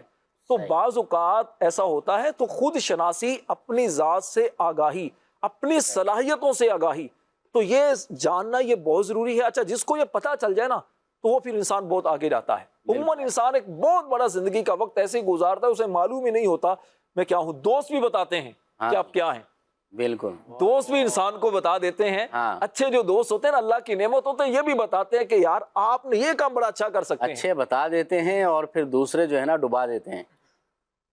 دوست ڈبوتے بھی ہیں, بناتے بھی ہیں, لیکن اچھا دوست جو ہے وہ آپ کی خامیوں کو دور کرتا ہے, خوبیوں کو نکھارتا ہے. صحیح, اچھا دوست ایک آئینے کی طرح ہوتا ہے جو آپ کو آپ کا اپنا آپ دکھاتا ہے. جی ہاں, وہ آپ کو بتا دیتا ہے کہ جناب کیا ہے کیا نہیں. تو اس لیے ایک جملہ میں نے پڑھا کہ زندگی میں کوئی ایسا بندہ ضرور ہونا چاہیے جس سے آپ اپنے دل کی بات کر سکیں. صحیح, کم از کم دل کی بات اس سے کر سکیں, اور بات کر کے آپ ٹینشن فری ہو جائیں. پھر اس کو ماننے بھی یا نہ مانے, بس بات کر لے. دیکھیں سنانے, عدنان بھائی اس دور میں سننا مشکل ہے, سناتے تو سب ہیں, سننا مشکل ہے. اگر آپ کی کوئی بات خلوص سے سن لیتا ہے تو یقین جانیے یہ اللہ کا بڑا احسان ہے. ایک اور میاں محمد بخش کا شعر آپ کو پنجابی میں سناؤں. بالکل بالکل. میاں محمد بخش رحمۃ اللہ علیہ فرماتے ہیں دنیا کے حوالے سے، دوستوں کے حوالے سے آپ فرماتے ہیں دنیا تے جو کم نہ آیا اوکھے سوکھے ویلے، ہائے ہائے، دنیا تے جو کم نہ آیا اوکھے سوکھے ویلے، اس بے فیضی سنگی کولوں بہتر یار اکیلے۔ واہ جی واہ، تو اچھے دوست جو ہوتے ہیں نا، ترجمہ بھی بتا دیں۔ برے وقت کے اچھے وقت دوست جو ہوتے ہیں وہ برے وقت کے ساتھی ہوتے ہیں، ہیلپ کر سکیں تو ہیلپ کرتے ہیں، نہ کر سکیں تو اچھا مشورہ دیتے اور کہتے ہیں میں آپ کے ساتھ ہوں۔ اگر کوئی بندہ یہ کہہ دے نا میں آپ کے ساتھ ہوں، پریشان نہ ہو، انسان کا حوصلہ بڑھ جاتا ہے، کوئی تو ہے جو میرے ساتھ ہے۔ بالکل، دیکھیں برے وقت کے اندر، بے سہارا وقت کے اندر کسی کا سہارا بن جانا، یہ اس بندے کی کامیابی کے وقت اس کی اپریشیشن سے اچھا ہے۔ کامیاب ہو گیا تو ہر بندہ ہی اسے داد و تحسین دیتا ہے، اسے خراج تحسین دیتا ہے، اسے مبارکبادیں دیتا ہے، لیکن کامیابی سے پہلے جب وہ کئی بار ناکام ہوتا رہا، جب وہ فیل ہوتا رہا، جب وہ آزمائش کا شکار رہا، اس وقت کے اندر جو کسی کا ساتھ دیتا ہے یہ اس سے زیادہ اہم ہے۔ تو بہرحال مزید بھی اس پر کافی بات ہو سکتی ہے، لیکن چونکہ ناظرین کی کالز بھی ہیں تو آئیے کچھ کالز اپنے پروگرام میں شامل کرتے ہیں۔ شہر یار اتاری زندہ شاہ بلاول سے عرض گزار ہوں، عمران بھائی آپ ایسا شعر سنا دیں جس میں لفظ مینار آتا ہو۔ مینار، ایسا شعر سنا دے جس پر مینار آتا ہو، جس میں لفظ مینار آتا ہو۔ نعت خان سے ہی فرمائش ہے، جب مسجد نبوی کے مینار نظر آئے، مینار نظر آئے، اللہ کی رحمت کے آثار نظر آئے۔ کیا بات، راشد بھائی کا ذوق ماشاءاللہ اشعار کے حوالے سے ماشاءاللہ، مدینہ مدینہ۔ جی نیکسٹ۔ برائے مہربانی یہ کلام سنا دیں، واہ کیا جود و کرم ہے شہ بتہا تیرا، جزاک اللہ خیر۔ جی نیکسٹ۔ میں دیدی خان سے بات کر رہا ہوں، مجھے سنا دے حسبی ربی جل اللہ۔ ماشاءاللہ، نور عالم بھائی نوٹ فرما رہے ہیں۔ اگلی کال دیجیے۔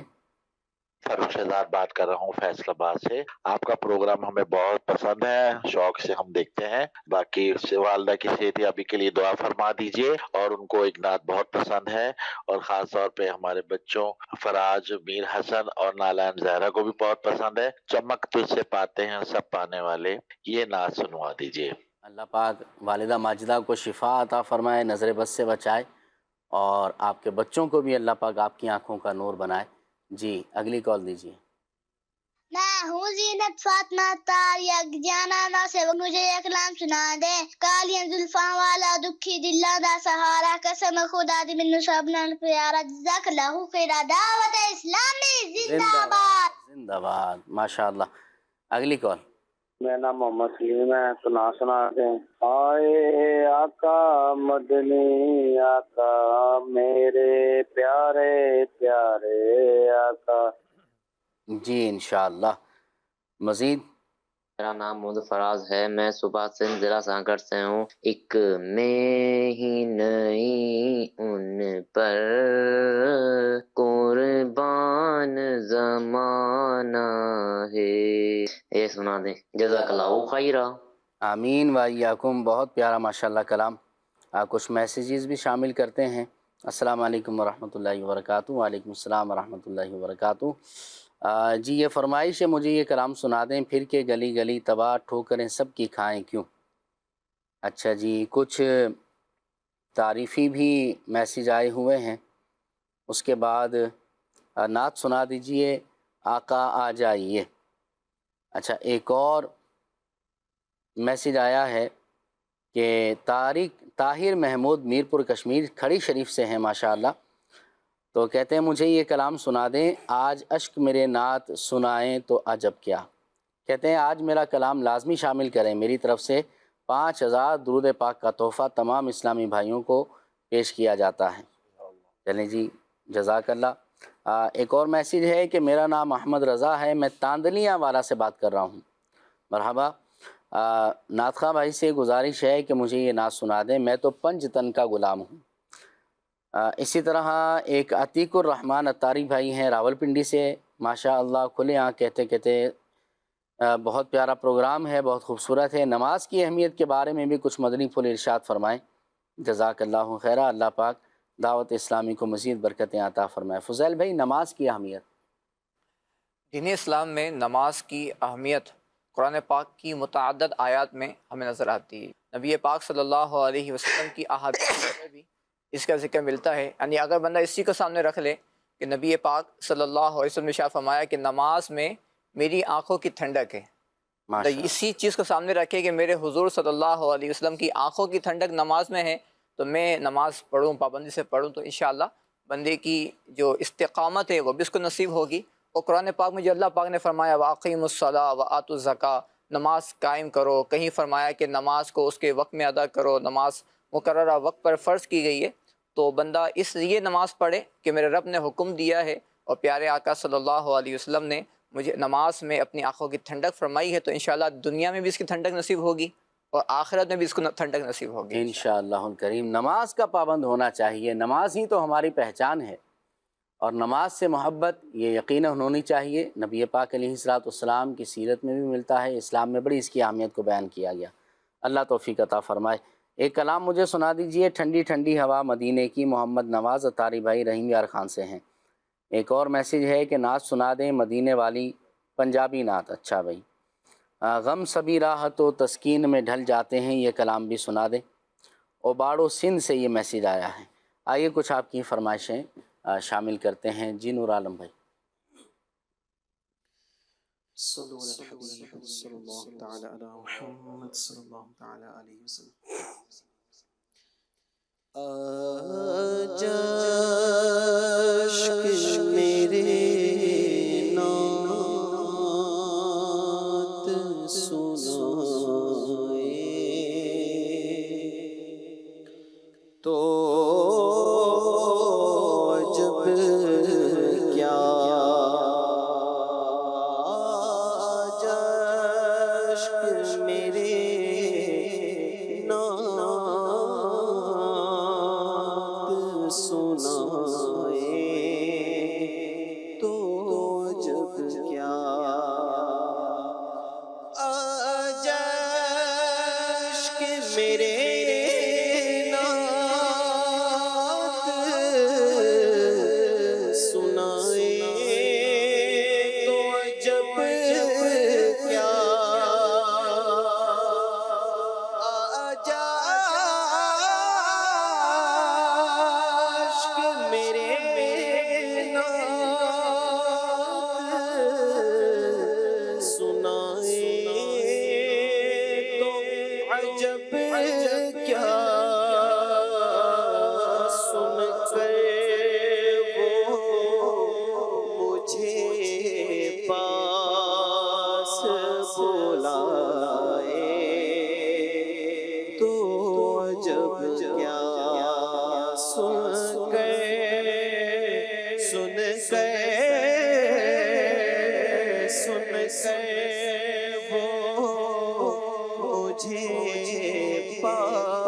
سب حال کھلا ہے، اس پر بھی وہ دامن میں چھپائے تو جب کیا اس پر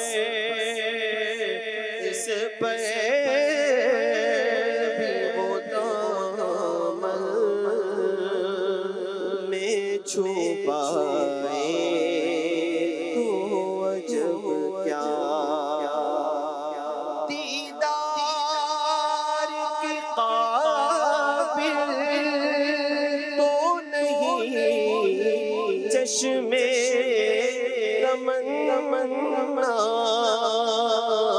لیکن وہ کبھی خواب میں آئے تو عجب کیا صلو علی الحبیب صلی اللہ علیہ وسلم. پھر کے گلی گلی تباہ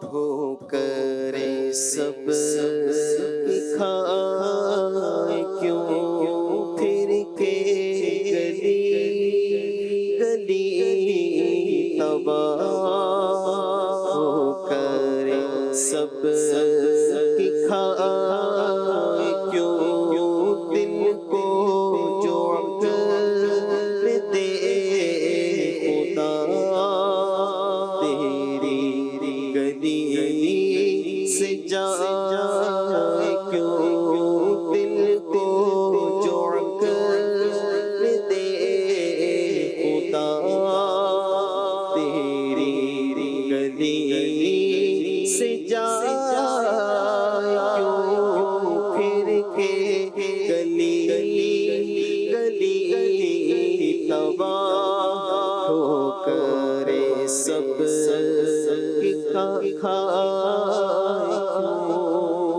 پارے نہ تھے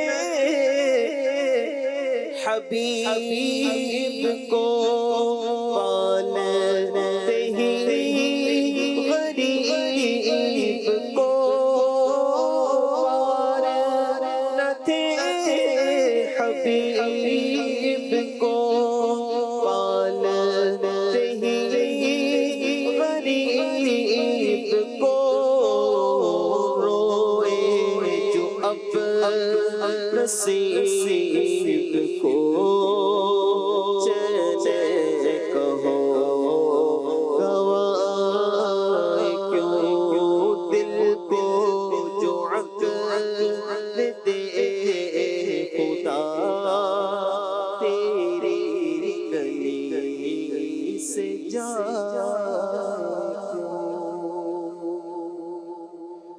کالی زلفاں والا دکھی دلانا سہارا کالی زلفاں والا دکھی دلانا سہارا قسم خدا دی مینوں سب نالوں پیارا قسم خدا دی مینوں سب نالوں پیارا کالی زلفاں والا کالی زلفاں والا دکھی دلاں دا سہارا قسم خدا دی مینوں سب نالوں پیارا قسم خدا دی مینوں سب نالوں پیارا دسا کی میں مصطفیٰ دی اونچی شان ہے دسا کی میں مصطفیٰ دی سوڑی شان ہے آپ دی تعریف وچ سارا قرآن ہے آپ دی تعریف وچ سارا قرآن ہے پڑھ کے تو وے جھیڑا مرضی سے پارا قسم خدا دی مینوں سب نالوں پیارا کالی زلفاں والا کالی زلفاں والا دکھی دلانا سہارا قسم خدا دی مینوں سب نالوں پیارا. ماشاء اللہ سبحان اللہ. بہت پیارے کلام ہمارے نور عالم بھائی نے پڑھے ہیں. تو ایک دو اور بھی فرمائشیں تھیں, میرا دل بھی چاہ رہا تھا اس کو سننے کا, لیکن ہمارا وقت بھی ہمیں بتا رہا ہے کہ گھڑی کی سوئی بتا رہی ہے کہ اختتام کی طرف ہم جا رہے ہیں اور اس طرف ہم نے انشاءاللہ آنا ہے. جی یہ بھی اہمیت, ابھی ہم نے وقت کی اہمیت پر بات کی ہے نا, تو وقت کی اہمیت یہ بھی ہے کہ ہم اپنے وقت کے اندر پروگرام کو پورا کریں اور وقت سے اوپر ہم نے نہیں جانا ہے. رشتوں کی اہمیت پر میں چاہ رہا تھا کہ ضرور بات کریں کہ آج کل کے دور کے اندر جو ہے نا رشتہ داروں کو دور کیا جا رہا ہے اور جو اجنبی لوگ ہیں ان کو قریب کیا جا رہا ہے۔ تو اب اجنبی لوگوں سے یعنی اگر دوست بندہ کسی کو بناتا ہے اور شریعت کے دائرے میں رہتے ہوئے بناتا ہے تو بالکل اس کی افادیت، اس کے فائدے اور اس کی اہمیت اپنی جگہ پر مسلم ہے، لیکن اس کی آڑ کے اندر بعض لوگ رشتہ داری کو ختم کرنے کی طرف جا رہے ہیں یا پھر جو ہے وہ رشتہ داریاں کم کرنے کی طرف چلے جا رہے ہیں۔ کیا کہیں گے فضل بھائی اس کے حوالے سے؟ جی بالکل ایسا ہی ہے جیسا آپ نے فرمایا کہ جن کے ساتھ ہمارا روزانہ کا تعلق ہوتا ہے یا ملنا جلنا زیادہ ہوتا ہے رشتہ داروں سے، تو بہت دفعہ ایسا ہوتا ہے کہ ان سے بندہ تعلقات توڑ دیتا ہے یا پھر ان کے بارے میں دل میں عجیب و غریب یا غلط خیالات رکھ لیتا ہے اور جیلسی، بغض و کینہ کی طرف بھی چلا جاتا ہے، اور یہی چیز اس کی رشتہ داری کو توڑنے کا سبب بنتی ہے۔ تو بہت ہی یعنی اگر میں ایک لفظ میں بولوں وہ یہ بنے گا کہ آپ دوسروں کو اہمیت دینا شروع کر دیں، یعنی آپ دوسروں کو اہمیت دیں تو ہر چیز اپنے اعتدال میں آ جائے گی۔ جی، بھائی ہے تو اس کو بھی اہمیت دیں، بہن ہے تو اس کو بھی اہمیت دیں، اور ہر ایک یہ نہ کہے کہ میرا حق دو، بلکہ یہ اگر سوچ بن جائے کہ مجھے دوسروں کا حق ادا کرنا ہے۔ حدیث پاک میں ہے کہ جو تم سے توڑے تم اس سے جوڑو، جو تمہیں محروم کرے تم اس کو عطا کرو، جو تم پر ظلم کرے تم اس کو معاف کرو۔ تو اگر اس حدیث پر عمل کیا جائے گا تو رشتہ داری بھی انشاءاللہ ہم نبھانے میں کامیاب ہو جائیں گے۔ 5 منٹ ہمارے صرف باقی ہیں، اور راشد بھائی اور عدنان چشتی بھائی سے بھی میں چاہوں گا چند جملے آپ بھی رشتوں کی اہمیت پر بیان فرما دیں۔ عمران بھائی، رشتوں کی اہمیت اسلام نے بھی بیان کی، اور آدمی جو ہے نا وہ بہت ساری چیزیں یوں جس چیز کے اندر دنیاوی فائدہ دیکھتا ہے نا تو اس کو آدمی زیادہ اہمیت دیتا ہے، کہ نظر آنے والا فائدہ جو ہے وہ عام طور پر بندے کو اس کام کی اہمیت زیادہ دلوا دیتا ہے۔ تو اللہ کی رضا کے لیے رشتہ داروں کے ساتھ صلہ رحمی کریں، بہن بھائیوں کے ساتھ، رشتہ داروں کے ساتھ، عزیز و اقارب کے ساتھ اللہ کی رضا کے لیے جو ہے وہ حسن سلوک کیجئے۔ اس کی برکت یہ ہوگی جو اجر ثواب ہے وہ تو ملے گا ہی ملے گا، اللہ تبارک و تعالیٰ ایسے بندے کی روزی میں، رزق میں برکت عطا فرما دیتا ہے، اضافہ کر دیتا ہے اللہ تبارک و تعالیٰ، اور ایسے ہی عمر میں بھی اللہ تبارک و تعالیٰ اضافہ کر دیتا ہے۔ جو بندہ اپنے رشتہ داروں کے ساتھ، رشتہ داروں میں والدین بھی ہیں، بہن بھائی بھی ہیں، دیگر جو ذی رحم محرم ہیں، ان کے ساتھ جب آپ اچھا سلوک کریں گے، بلکہ جب کوئی بندہ ان میں سے اللہ نہ کرے کوئی اس طرح کا معاملہ ہو، جب بتقاضۂ بشریت ظاہر سی بات ہے، انسان ہے، کوئی چیز بری لگ گئی، ناراضی ہو گئی، تو اب اس کو چھوڑ نہ دیا جائے، ناراض ہو گیا جی ختم بات چیت نہ، ایسے بندے پر خرچ کرنے کا نبی پاک علیہ السلام نے دگنا اجر و ثواب ارشاد فرمایا کہ جب تم دو صدقہ دو اپنے عزیز و اقارب کو، تو ایسا بندہ جو تمہارے رشتہ داروں میں ناراض ہے اس پر خرچ کرنے کا دوسرے کے مقابلے میں دگنا اجر و ثواب ہے۔ تو یوں بھی رشتہ داروں کی اہمیت ہماری زندگی میں بڑھ جاتی ہے۔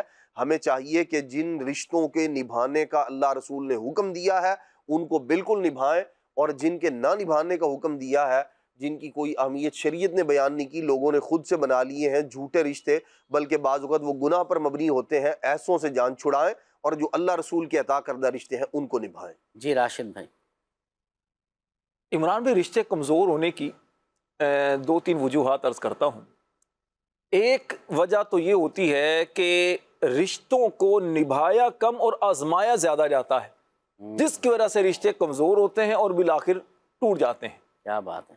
دوسری بات یہ ہوتی ہے کہ رشتوں کے اندر ضد اور مقابلہ جب آتا ہے نا تو کیا ہوتا ہے، رشتے پیچھے چلے جاتے ہیں، ضد اور مقابلے کی وجہ سے دراڑیں آ جاتی ہیں اور رشتے کمزور ہو جاتے ہیں۔ تیسری وجہ یہ ہوتی ہے کہ رشتوں کے اندر عموماً ہوتا کیا ہے کہ اگر رشتے ان کا لحاظ رکھا جائے، رشتہ داروں کے ساتھ اچھا سلوک کیا جائے، تو انسان دنیا کے اندر اچھا اسی سے لگتا ہے۔ دیکھیے، شادی کا موقع ہے، دنیا جہاں کے لوگ آ گئے، لیکن اپنے قریبی رشتہ دار نہ آئے، اپنے بہن بھائی نہیں آئے، ماں باپ نہیں آئے، یا اپنے بالکل قریبی چچا تایا ماموں خالہ یہ نہیں آئے، تو وہ محفل کے اندر وہ سکون اور جو رونق ہونی چاہیے نا وہ عموماً ملتی نہیں ہے۔ باقی عارضی چیزیں ہوتی ہیں، رشتوں سے انسان کی پہچان ہوتی ہے، اللہ رسول بھی راضی ہوتے ہیں اور انسان کو اس سے دلی طور پر سکون بھی ملتا ہے۔ بالکل، رشتوں کی اہمیت کو سمجھنا چاہیے۔ وقت ہمارا مکمل ہونے کی طرف ہے، آخر میں صلاۃ والسلام کے چند اشعار بھی لینے ہیں۔ آئیے مجلس کے آخری کی اختتام کی دعا پڑھ لیتے ہیں. سبحانک اللہم و بحمدک اشہد ان لا الہ الا انت استغفرک و اتوب الیک. آئیے بڑھتے ہیں صلاۃ والسلام کی طرف. آپ پر لاکھوں درود آپ پر لاکھوں سلام آپ پر لاکھوں درود آپ پر لاکھوں سلام اے شہنشاہ مدینہ الصلاۃ والسلام زینت عرش معلا الصلاۃ والسلام مومنوں پڑھتے نہیں یوں اپنے آقا پر درود مومنوں پڑھتے نہیں یوں اپنے آقا پر درود ہے فرشتوں کا وظیفہ الصلاۃ والسلام.